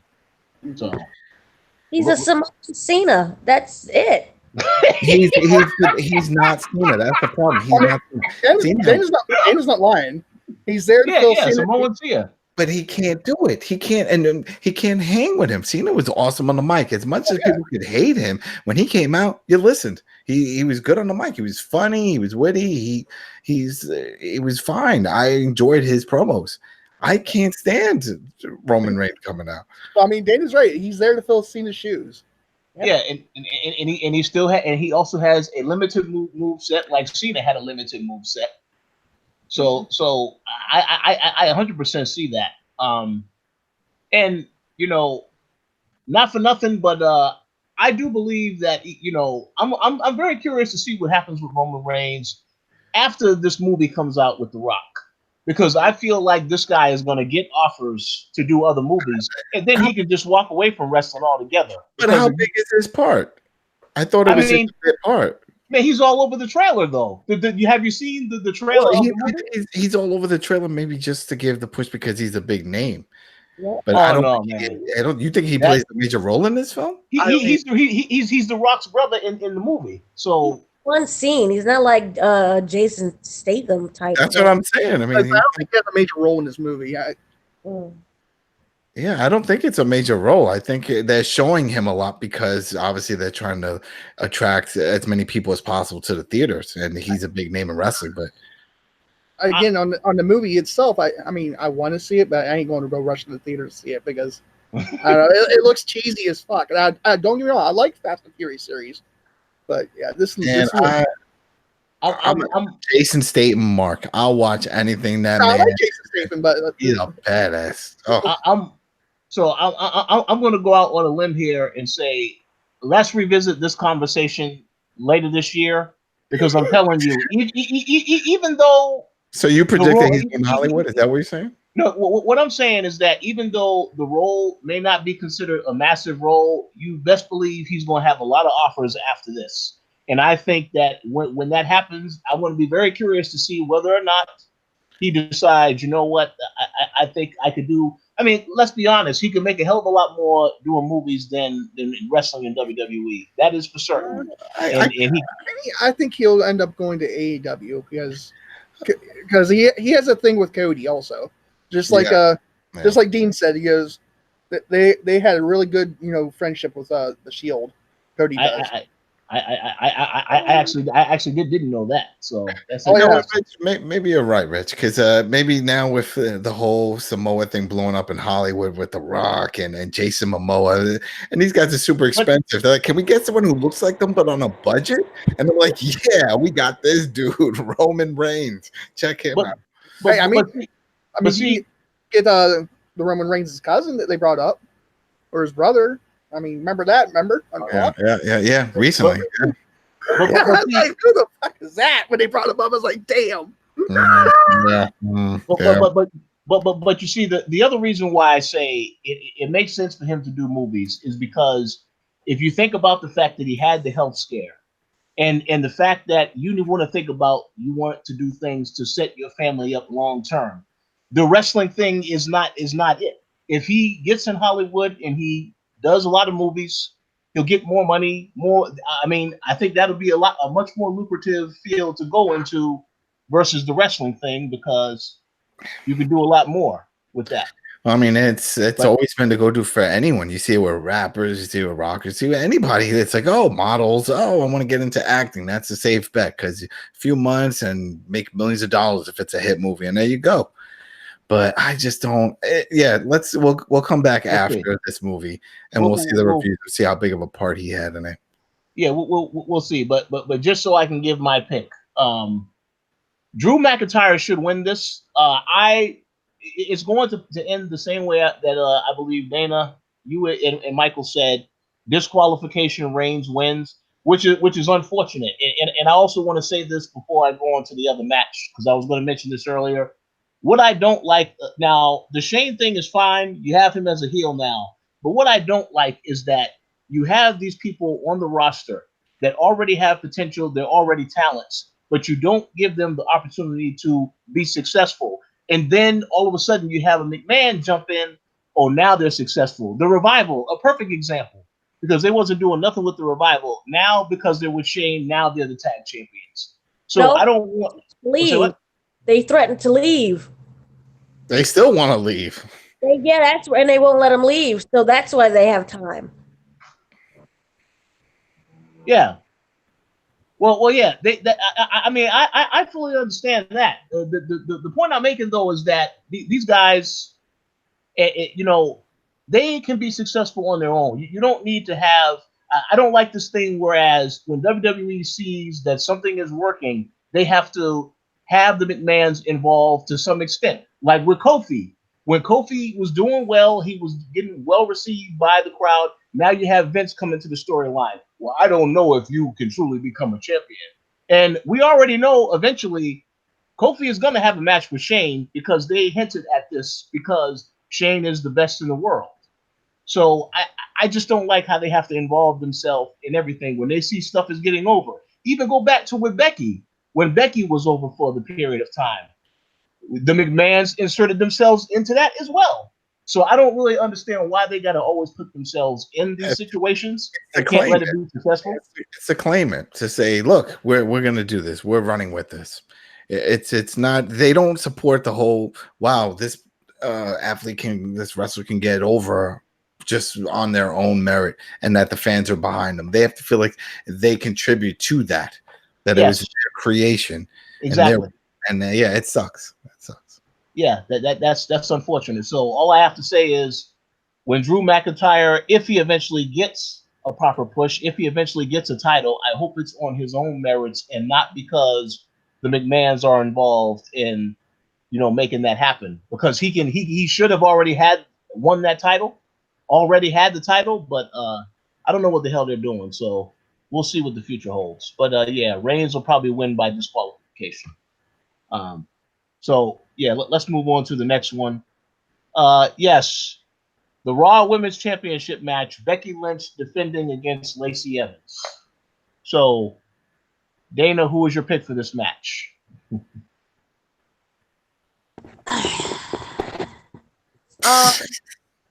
I will pick. See, here's the weird thing. I have a love-hate thing for Lacey. I believe it should have been somebody else, like, Ember Moon, who should have gotten a push by now. But Lacey has proven to not completely suck in the ring. However, I just don't think that this is a match that we will see a big change in. But I do see Becky Lynch winning. And I do feel that this is going to be a DQ match. Yeah. So, yeah. Okay. How about you, Michael? Who was your pick for this match? My pick is going to be Lacey Evans. I like her, and she has, a lot of talent, even when she was in NXT. And even if she doesn't win, I would say there's going to be an interference. I'm going to say another surprise is going to happen. I say, because I saw that, recently on Sasha Banks' IG that she's training again. And she's saying, she said something about Friday Hopes. So I'm saying, that Sasha Banks might come back on Raw. Okay. Make an appearance and become the boss. The boss. The boss is back. Exactly. we have Michael Cole yelling, "It's boss time! It's boss time!" Oh man. Yeah. It's coming. Okay. That's a good little surprise. How about you, Adam? Who was your pick? Shit. It sucks because I guess Becky's. She'll probably retain, but they keep giving this big push for Lacey. They're really pushing her. And when Vince gets behind somebody, he doesn't give a shit how bad it looks. He's going to send this person to the roof. He did it with Roman. He did it with Cena back in the day. But once he anoints you as the chosen one, this guy, they put the rocket on you and you fly off. The chosen one. Yeah. And so remember, she was coming out just strutting her stuff in 1940 attire and doing nothing. Whose plan was that? Who was putting all that together and giving her this TV time? That's Vince. Yeah. She didn't really prove herself in NXT. She didn't win a title there. She didn't do much. She just had a look. That was it. She just had a look, and that's the look that he liked. And I'm pretty sure, even though he said he doesn't watch NXT, somebody picked her to come up, and it wasn't for her in-ring work. Yeah. So got the woman's right, though. Got the woman's right. Yeah, she's got the woman's right. There you go. The fucking punch to the face. Bah, take it. That's right. The woman's right. You're right. So I mean, so it's tough because if Becky wins, then that feud's pretty much done. Because then it's like, look, you wanted the match, you kept interfering in my life, and this, and now I kicked your ass. There you go. But then that sets up for if Sasha Banks comes out, they hit her music and she comes out and they do a stare down, do something like that. I Yeah, and that would be cool, but man, I don't think they would bury Lacey like that. It's too soon for her. So unless there's a run-in, if Sasha Banks comes in and she does a run-in or something like that, or Flair comes in and they do some, I don't think it's basically on what I'm getting. I don't see it as a clean finish. Yeah, I think they want to prolong this feud and have it end on a bigger show, a bigger stage than this. So something shady is going to happen. Someone's going to interfere, and it'll be a DQ. So DQ for me. Yeah. So my pick for this match is going to be a little controversial. I say Lacey Evans wins because the general perception that I have been getting from people who have been watching this show, a lot of people I know watch Raw. A lot of them are starting to like Lacey Evans. I don't really think they've been doing much of anything with Becky Lynch, so it kind of feels as though it's getting a little stale with Becky for the moment. And I do know that they like to have the baby faces chase after the heels because they keep saying that there's money in that. So even if Becky does retain, she's definitely going to lose that belt to her at some point in time. I definitely see that happening. Now, if it happens, well, go ahead. Then they'll make a shirt saying Becky no belt because they had the Becky 2 belt. They was like, oh, Becky 1 belt. No, Becky no belt. Well, yeah, because I mean the Becky 2 belts thing. I mean they should have gave that a little bit more time. But you know, I will say this: if Becky does win, that'll be the payback that she gets on Lacey Evans because we all know that Lacey Evans was the reason why she lost that belt to Charlotte. So if they want to have her get some payback, that's fine. But like y'all said, I don't think this match is going to end clean. Whatever happens, something's going to happen. And I very much like the idea, as Michael said, that Sasha Banks shows up because Sasha Banks could definitely show up. However, I do think that if Sasha shows up, there's nothing that will stop Sasha Banks from showing up as a heel. Right. So that no one would see that coming. And Bayley's on SmackDown, so they can't do the tag team thing anymore unless they do the wild card. Exactly. Because I mean, you know, I will just say this: if Sasha Banks does show up as a heel, and she somehow gets a chance to cut a promo, I hope that she does not cut this sorry promo about it should have been me. Bayley won that title. It should have been me. I hope Dolph Ziggler. They don't even bring up the fact that he put one of his titles down. Remember that? He put the title down and walked out. It's like, oh yeah. Whatever. Well, we'll get into that match next. I'm gonna stick with Lacey Evans. It may not end in a clean. It's not going to end clean. I don't think it's definitely not going to end clean. Something is going to happen in the match for certain. But I'll go with Lacey Evans only because I think they do need to do something else with Becky. I kind of feel she's getting a little bit stale. So we'll see what they actually do, unless they just give her a dominant performance in this match, which I don't think they will do. But we'll see. All right. So yes, as I mentioned, the next match to discuss, and this is another match that Adam is very much looking forward to. I know he is going to make sure that out of every match that comes on on Sunday night, he's going to see this. And that is, of course, Kofi Kingston defending the WWE Championship against Dolph Ziggler in a steel cage. So obviously, I'll go first. Kofi Kingston is obviously going to retain the title in this match. Although I will say, because it is a steel cage, that will give you the illusion that, well, no one's going to interfere in the match. I think that's BS because there can be some interference in the match, as we have seen before with WWE finding ways to make some ridiculousness happen. But Kofi retains, but we'll see what happens after the match because I can't really determine what's going to happen beyond that. How about you, Adam? Who is your pick for this match?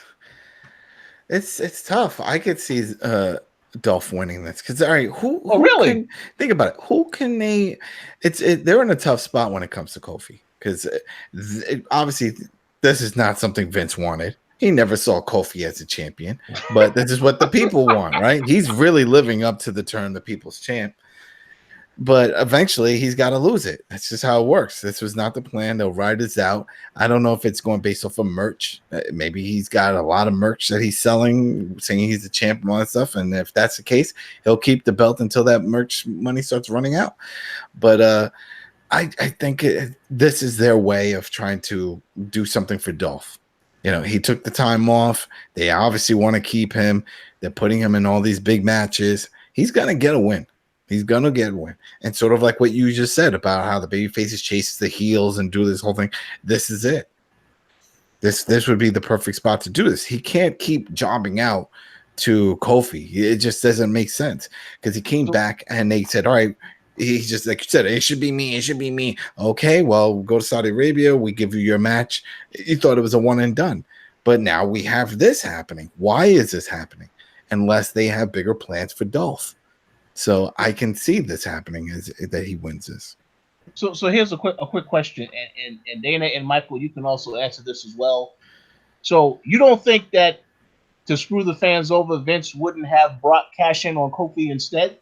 Nah. No. It wouldn't do it. It wouldn't work for him. Yeah. That's not that would be a waste. That would be a waste. Because what are you doing? There's no, that's not it. That's not going to happen.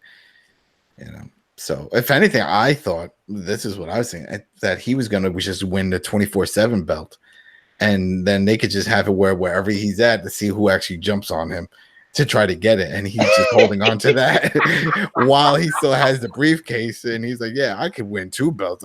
I have this belt now. Now what are you going to do? 24/7. Yeah, I thought that was going to happen. Yeah, well, if Brock did win that 24/7, number one, he will not lose that belt. And you will never see him 24 hours, 7 days a week. So, yeah, that's for certain. Exactly. But that's the sad part of the whole thing. He's back with WWE, but he's still on that shitty-ass schedule. So we don't want to see him cash in and win. Well, so, that cash-in is going to happen, though. It's going to happen. Yeah, but it doesn't mean that's what will happen. Shoot, I think the only person of recent times that cash in and not win is Corbin. Remember? He cashed in and he didn't win it. Yeah, and I'm gonna get into that soon. So we'll see about that. So you say Dolph, I said Kofi. How about you, Dana? Who was your pick?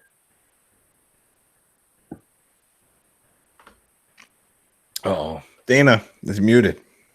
Uh-oh. All right, we'll go to Michael. Something's going on with Dana. Yeah. Wait. Go, Mike. You can go, Mike. Go ahead, Dana. She wants ladies first. Okay. Well, yeah, I was monologuing and didn't even know. I was saying that it is going to be a DQ, and as a result, Kofi is going to retain. I do not see Brock Lesnar cashing in at all. Remember, what's going to cause the DQ? They're in a cage. Oh, they'll find a way. They'll find a way. Probably something ridiculous with the referee. You know, the little stupid stuff when they have the referee. Something happens in the match, which I'll get into later. A match that was supposed to be supposed to not be a DQ, and it ended in a DQ. WWE doesn't make any sense. So, I see Kofi retaining, but it's going to be over some BS thing that happens. Mm-hmm. Yeah. Okay. All right, Michael. I think Dolph is going to win, and like you. Oh, really? I think Dolph's going to retain because he needs a push. He deserves it. He has because he's been jobbing out for a way too long, and getting the last belt he's had, it was the Intercontinental belt, or wasn't it? Yeah, and that's when he laid down, the one that he just put down and walked out. Yeah. And he had the tag titles for a while with Drew. Mm-hmm. And like I said, I think it's time for him to get the belt. He's a very talented wrestler. I have nothing against Kofi, but yeah, it's time for Dolph to take the mantle. Yeah. I think it's gonna be something like that. Yeah, there's gotta be a reason for this. There's gotta be. You can't bring somebody who just came out for a hiatus. He's fresh, he's got energy, and say, all right, you're gonna lose every weekend, all these shows and including pay-per-views. Are you cool with that? Come on now. Especially when you see that they're trying to sign wrestlers for 5-year deals. You want to have them stay around, and obviously they want to keep Dolph. Yeah. So Vince says, yes, you're going to lose. And now you gave me the image of Dolph going for a meeting with Vince every night, every week. And Vince is like, yes. So for what's the plan for tonight, Vince? Oh, you're gonna lose. You're gonna lose. And then Dolph nods and it's like, you know what? You're gonna lose me soon too. Peace.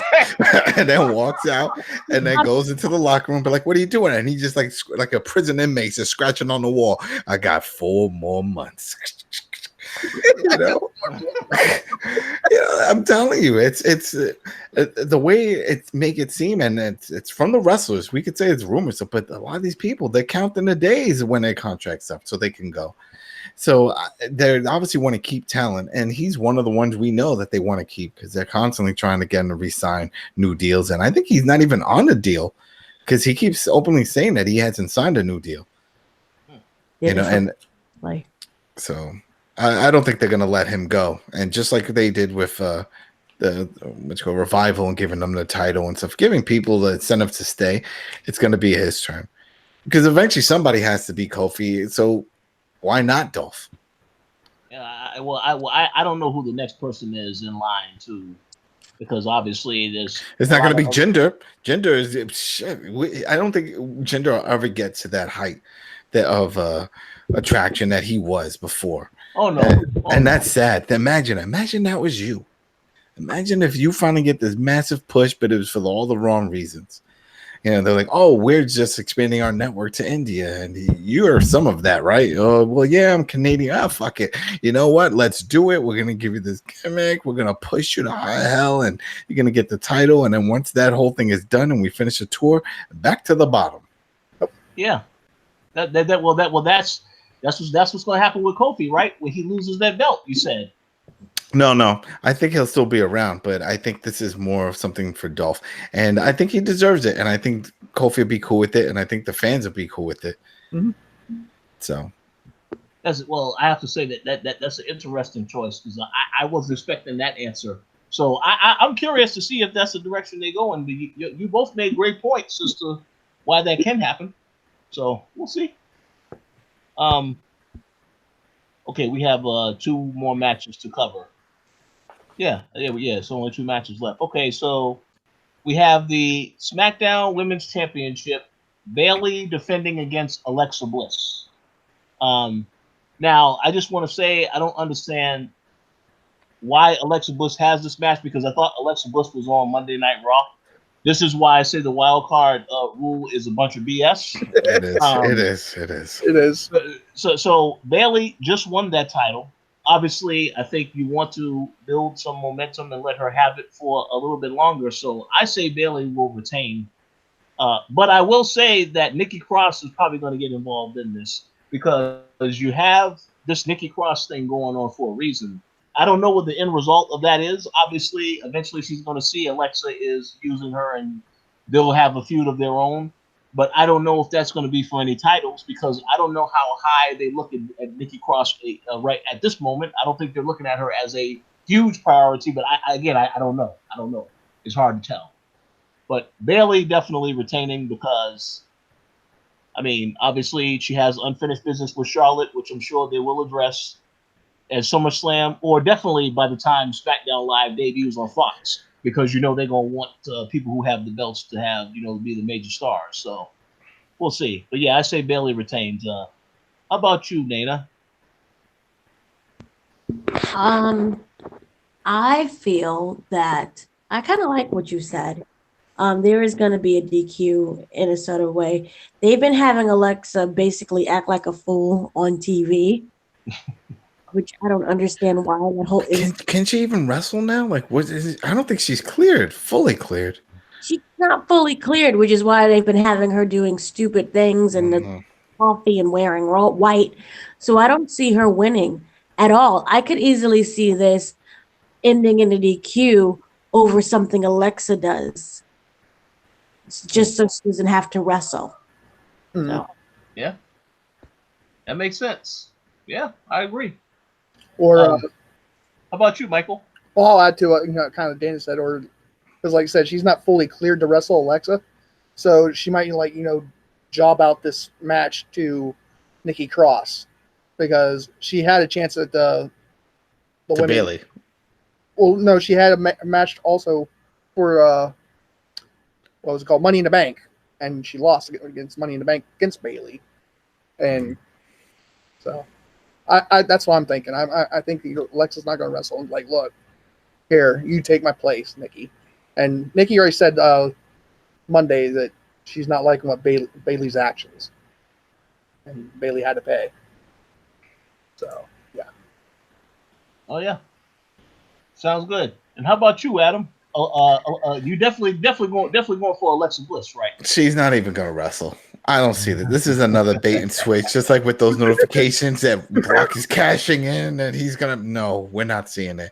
She's not gonna wrestle. Something's gonna happen. She's gonna say she can't do it, or she's gonna give Nikki the spot. But I could also see them being real cheesy with this and saying, "Hey, go ahead, you can do it for me." And then she goes in there, and then some weird stipulation right when she's about to win. Alexa Bliss comes in and gets the roll up and then wins the title that way. That way they put the title on her, get a reason to put her on TV, and she never really has matches. I could see something like that, but that wouldn't be fair to Bayley. So that probably wouldn't happen. But I definitely see Nikki taking the spot. I don't think Alexa, they enjoy her. She's good on the mic, and they want to keep her relevant. They want to have her around until she gets cleared. But I honestly feel like she's done. From what the reports are with her health and the concussions and stuff, it's not looking good at all. This is what, her second concussion? Yeah, and it's within a year. It's not looking good, and that's the problem with concussions. People understand it's like once your brain gets loose, it's pretty much that's it. It's always going to be a little bit loose depending on the type of movement. If it can happen even from running, So yeah, it all depends on how severe it is.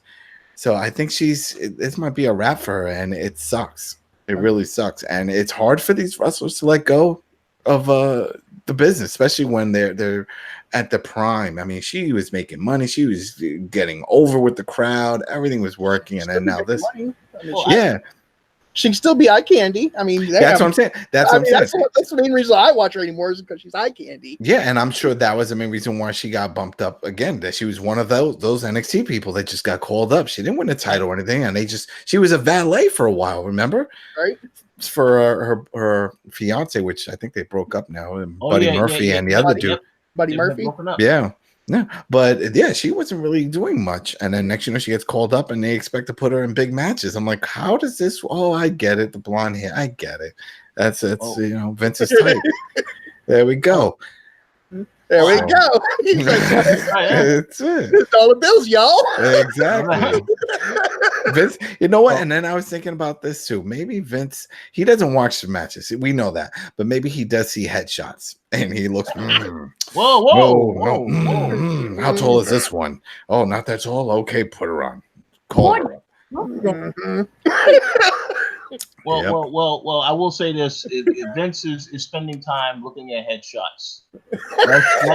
Let's just hope that he's not recording himself looking and the reaction he has to these headshots, because we don't need to see that. We damn sure don't need to see that. No.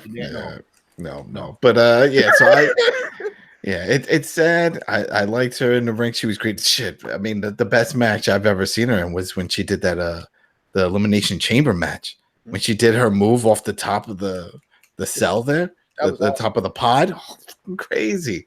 I was like, this is it. She's going all out. But she's paying the price. She's paying the price. So I do want to say it is unfortunate that if she is done wrestling, but I will say at the very least, she has held the SmackDown Women's title and the Raw Women's title. So she had her time to hold both of those belts. Yep. I got respect for that. So if you can't wrestle anymore, it's all good. But she's great on the mic. She could easily be a manager, like what they're trying to do with Paige. So well, I will say this: if she is going to be a manager, that's great.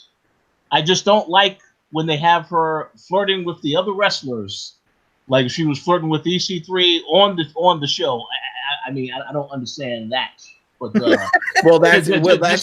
We just said it, to be a manager. She'll probably say, you know what? You need some help. I can help you. And she builds a stable. She does something like that. Right. Well, yeah, that's fine. But the flirtatious stuff is, I don't think we need to see that. Who knows? That might be legit. We don't know why Buddy Murphy and the whole thing. This EC3 might be doing the the old in out. We don't know. So. Yeah, well, I don't know about that. I don't know if EC3 he ain't getting no prominent screen time, so I don't know what that means. He's getting bedroom time. Oh, he got a chair this Monday. Yeah, a lot of people got chairs this week. Yeah, even our boy Young that we were talking about, Eric Young. That right there is a perfect segue because I'm actually going to talk about that match right now. Yes, this is the match that is going to be the main event. Well, from what I understand, the main event, unless of course things change, but I highly doubt that. We have the Universal Championship match, ladies and gentlemen. Baron Corbin. I don't know where Stomping Ground is. Let me. Wait, I have to do this correct. Stomping Ground is in Tacoma, Washington. So Tacoma, Washington's favorite son, and the guy that retired Kurt Angle, Mr. Baron Corbin, versus Seth Rollins for the Universal Championship. So, I gotta do this. I got this. Okay, go ahead. Ready? You ready? Yeah. It's gonna be somebody from NXT. It's gonna be a special guest referee. This is how they're gonna boost somebody up. That's what I think. It's got to be a new face. It can't be a Brock. It can't be any of that stuff. It's gonna be a someone that no one expected. Okay. That's the only twist that could save this damn match right now. Well, who is it? You said it's gonna be somebody from NXT. I think it could be Cole. It could be Cole. I could see Velveteen. Some random. It's got to be something very random. So my response to that is I like that idea. However, I think that WWE had an idea not too long ago. We said, Kurt Angle has a retirement match. Who should we give him as his opponent? We got it. It's Baron Corbin. That tells me that this is a great idea to consider, but they will not do that because. Oh, I thought you were getting it. I thought you were getting at that they were going to have Kurt Angle as the referee. No. Oh, that's what I thought you were getting at. That this would be the payback. No. I'm saying that they have a track record of making bad ideas, so I don't think the NXT is an interesting one, and it's so interesting that WWE will say no, we're not going to do that. So they want it to be predictable. I'll get into my pick a little bit later, but you say NXT, so who's going to win the match though? That's the question. Well, it's going to be Seth. He's definitely not going to lose to Corbin. That's not happening. That is not happening. Now with all the money and everything that they're backing with Seth Rollins, they're not going to do it. Corbin is just taking up that space as a heel role. That's not happening. I don't ever see him winning a belt. At least not the big ones. I just don't see it. I just don't see it. Ouch! That hurts. All right, so I'm sorry. You could tear down the poster on your wall because he's not the man. Okay, let me go next, and then I'll go to Dana. I say the winner of this match and your new Universal Champion, Brock Lesnar. Yep. Because what else? Because the thing is this. Listen, I understand Seth Rollins is a face. But the way they portrayed him on Raw, using the chair on all these different people, that's not what a face would do. And they're going back to this whole thing of, look at how he won at WrestleMania with the low blow to Brock Lesnar and then the finisher move. I feel like at some point Brock Lesnar has to get his payback. But you just said, too, that they wouldn't do anything major on this show. It's not a major show. That would be a major change right there. Well, it would be a major change because then they will look at Raw afterwards and they will say a ratings boost because Brock Lesnar is your new Universal Champion, and then you won't see him again until SummerSlam. Shit, nobody wants to see him. So I do see that happening. So even if Seth Rollins retains, Brock Lesnar could show up, and then that's it. And again, can Brock be the ref? Yeah, that's what I was about to say. That's going to be my choice. Because I don't know if they said that he couldn't be the ref. Because they never said who the ref is. No, I know. But can somebody who, exactly. If he's considered like number one contender, or whatever, because he's a Money in Bank, could he fill that role? I don't know. Yes, I think so. Because, like I said, it's going to be a to be announced ref. And me personally, I'm sorry there, Dana, I'm going to jump in.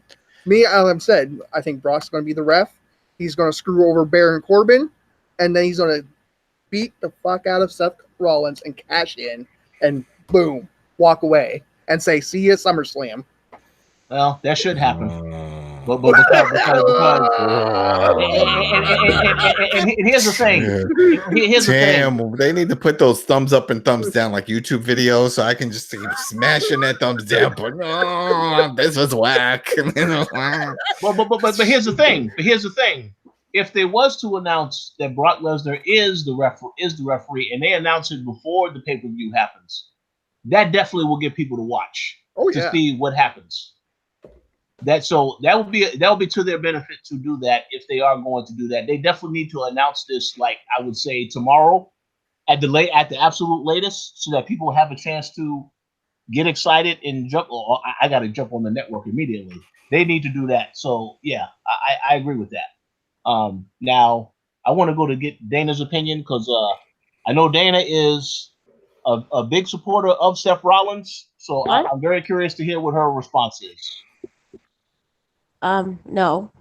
She's all about Brock Lesnar. I know Dana already. She's like Brock Lesnar. Brock. Here's the thing, and this is what sucks about being last. You sound like a follower, but I was gonna say Brock Lesnar as well, maybe as a backup plan, Shane. But I guess Shane. I don't know. It was weird, and the McMahon. I guess it's only because Shane's on SmackDown, and this is a Raw thing. Well, no, wild card. The wild card. But is he a wild card? Is Shane a wild card? I thought he's just the owner's kid who gets to do the fuck he wants. Well, he is. Yeah, he is. He can do whatever. He can do whatever he wants to, which means he can show up. He's the best in the world. Right. That's it. Brock Lesnar cashing in and going home until we see him during SummerSlam. If that doesn't occur and it's something, I don't know, random like what was originally proposed before one of you guys dismissed it, which Adam, what did you dismissed something? No, not Adam, Richard. What's that? The Adam Cole referee thing? No, it was the referee. Oh, Kurt Angle? Yes, Angle. That would be great as well, just, because of the whole Baron Corbin thing. But I do see Brock coming down, and that would be that. And, it'll get people to rewatch the event on the network because they're not going to watch it the first time. Yes. So there you go. I agree 100% with everything you said, and I will add on the fact that we already know that most of these matches are rematches of Super Showdown, so therefore it cannot be the same outcome for every single match as it was at Super Showdown, because Brock tried to cash in at Super Showdown, and that was a failed cash in. Yep. So it would be great if they did announce him as the referee, because I mean that would be an excellent idea, and then you would have Vince saying, "I'm a genius because I came up with this idea." Yeah, because people would genuinely want to watch that because, again, it is tension in the match because Seth already knows, Brock wants the title and Baron wants the title, so that would make it a very difficult match for Rollins in general. And doesn't Paul Heyman owe Baron Corbin a favor? Wait, he does? I think Paul Heyman owes Baron Corbin a favor. That's why I'm saying it. I think Brock Lesnar will be the special guest referee because at one time Baron Corbin, as when he was the manager for Raw, he interfered into Brock Lesnar's and what's his name? The man goes, "You're going to get these hands." I can't think of his name right now. Oh, Braun. Yeah, he interfered in Braun's match and made Braun lose, and Brock Lesnar retained the belt. You all remember that? I was like, yeah, I guess. But then what would the favor be then? What would the favor be, to walk out and just let him do it or lay down? No, just let Brock Lesnar become the special guest referee and Brock Lesnar screws over both of them. Yeah. Well, Brock Lesnar will definitely screw over Corbin if that agreement does happen. And then that's what I'm saying. He could screw over both of them and screw over Corbin, beat down Seth Rollins, cash in, walk out. Or we got Dean Ambrose come in because he's a free agent. They paid him a bunch of money just to show up and to help Seth win his buddy, and then he left. That's never happening.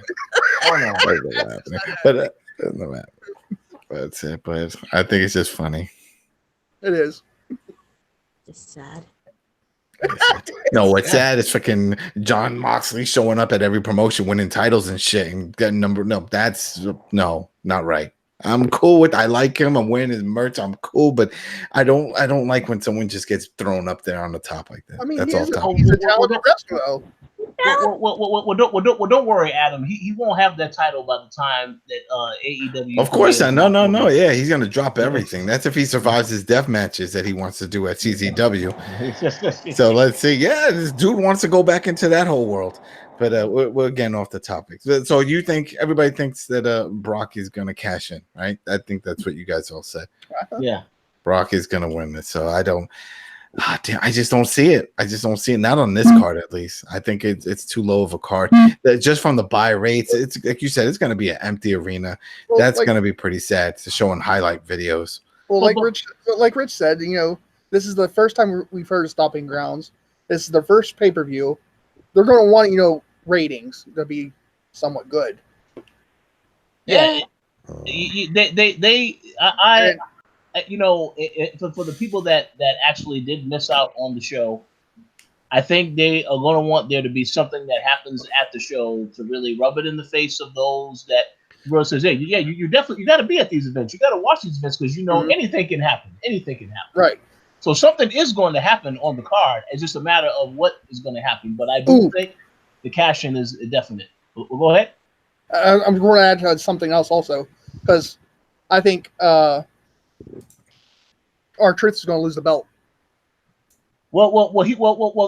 Actually, that's a great. He lost it already because he lost it to Drake Maverick, but he won it back again. I believe. Oh, he did. Yeah, I saw him Monday. He won it back. So yeah, he's gonna lose the belt again. we forgot to talk about that. So that's going to happen. That will be an impromptu segment on the show. Yes. It'll be like whether we're going to take a break. Here's the intermission. He's just sitting there dressed up as somebody else. What was it? They had Charlie Chaplin, and I forgot what he was. He was George Washington. Yes. Oh man. Well, wait a second, Dana. You were saying something. No, I was just saying that he lost it during his wedding. His wedding. Yeah, Drake Maverick. Drew Maverick. Oh, Drake Maverick. All right, I was gonna say that R-Truth is already. He's been married a long time. He's got like 9 kids. 10. He's kicking count. You got 10. Yo, he's always talking about it. He's got a bunch of kids. Well, that's probably why he's working. He's shit show job so you can make this money. Gotta make that money. Got mouths to feed. Dude, why they do that then? R-Truth and the dude from the 3-man band team them up together. There you go. Heath Slater. Yes, Heath Slater. Yeah. They both got mouths to feed. They got kids. Right. Yeah. He said, my kids are getting older. They want to go to college. I need extra money. He was asking for a raise on SmackDown. Shane's like, I like SmackDown. Oh. Yeah, no, yeah. Shane's like, I like your style. But he goes, fuck off. It's not happening. Yeah. That's basically what he said. then they beat his ass down with Drew. Drew beat his ass down. I'm like, dude. That's right. Absolutely. Well, so we'll see. So the final question for tonight is any other surprises you guys think will happen at this show? Or do you think the Brock Lesnar cash in, that's it? That's all we're gonna see. That's gonna be the big cash in. Yeah. I can't the bank, the Sasha Banks, that could be a surprise. Yeah, so Sasha Banks would be a surprise. If she shows up. Dude, that would be a huge surprise if she comes back. Yeah, if she comes out for how long? Since Mania. Yeah, it's been a while.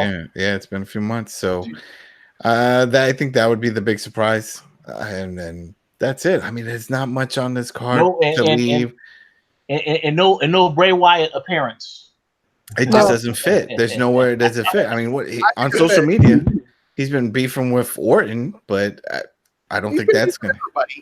Yeah, so then it's not really. Yeah, I don't see how that fits, especially with his plans of like what we've heard that they're going to feed some people to him, let him get some wind and build up to throw him in an instant feud with somebody. I don't see that happening. Oh yeah, he can come out there and that'll be a very funny presentation. I'd still think he's going to help out Daniel Bryan and Rowan. Yeah. They have a history, so I absolutely will not rule that out. I'll throw Harper then if you want to do that. I don't see Bray, but I can see Harper just because they don't know what to do with him. So they're like, well, shit, we'll put you back with your Bludgeon brother, Wyatt family brother, and remember for a little while Daniel Bryan was part of the Wyatt family. So yes, that's what I'm saying. Yeah, it was Orton. I said Wyatt family version 2. Yeah.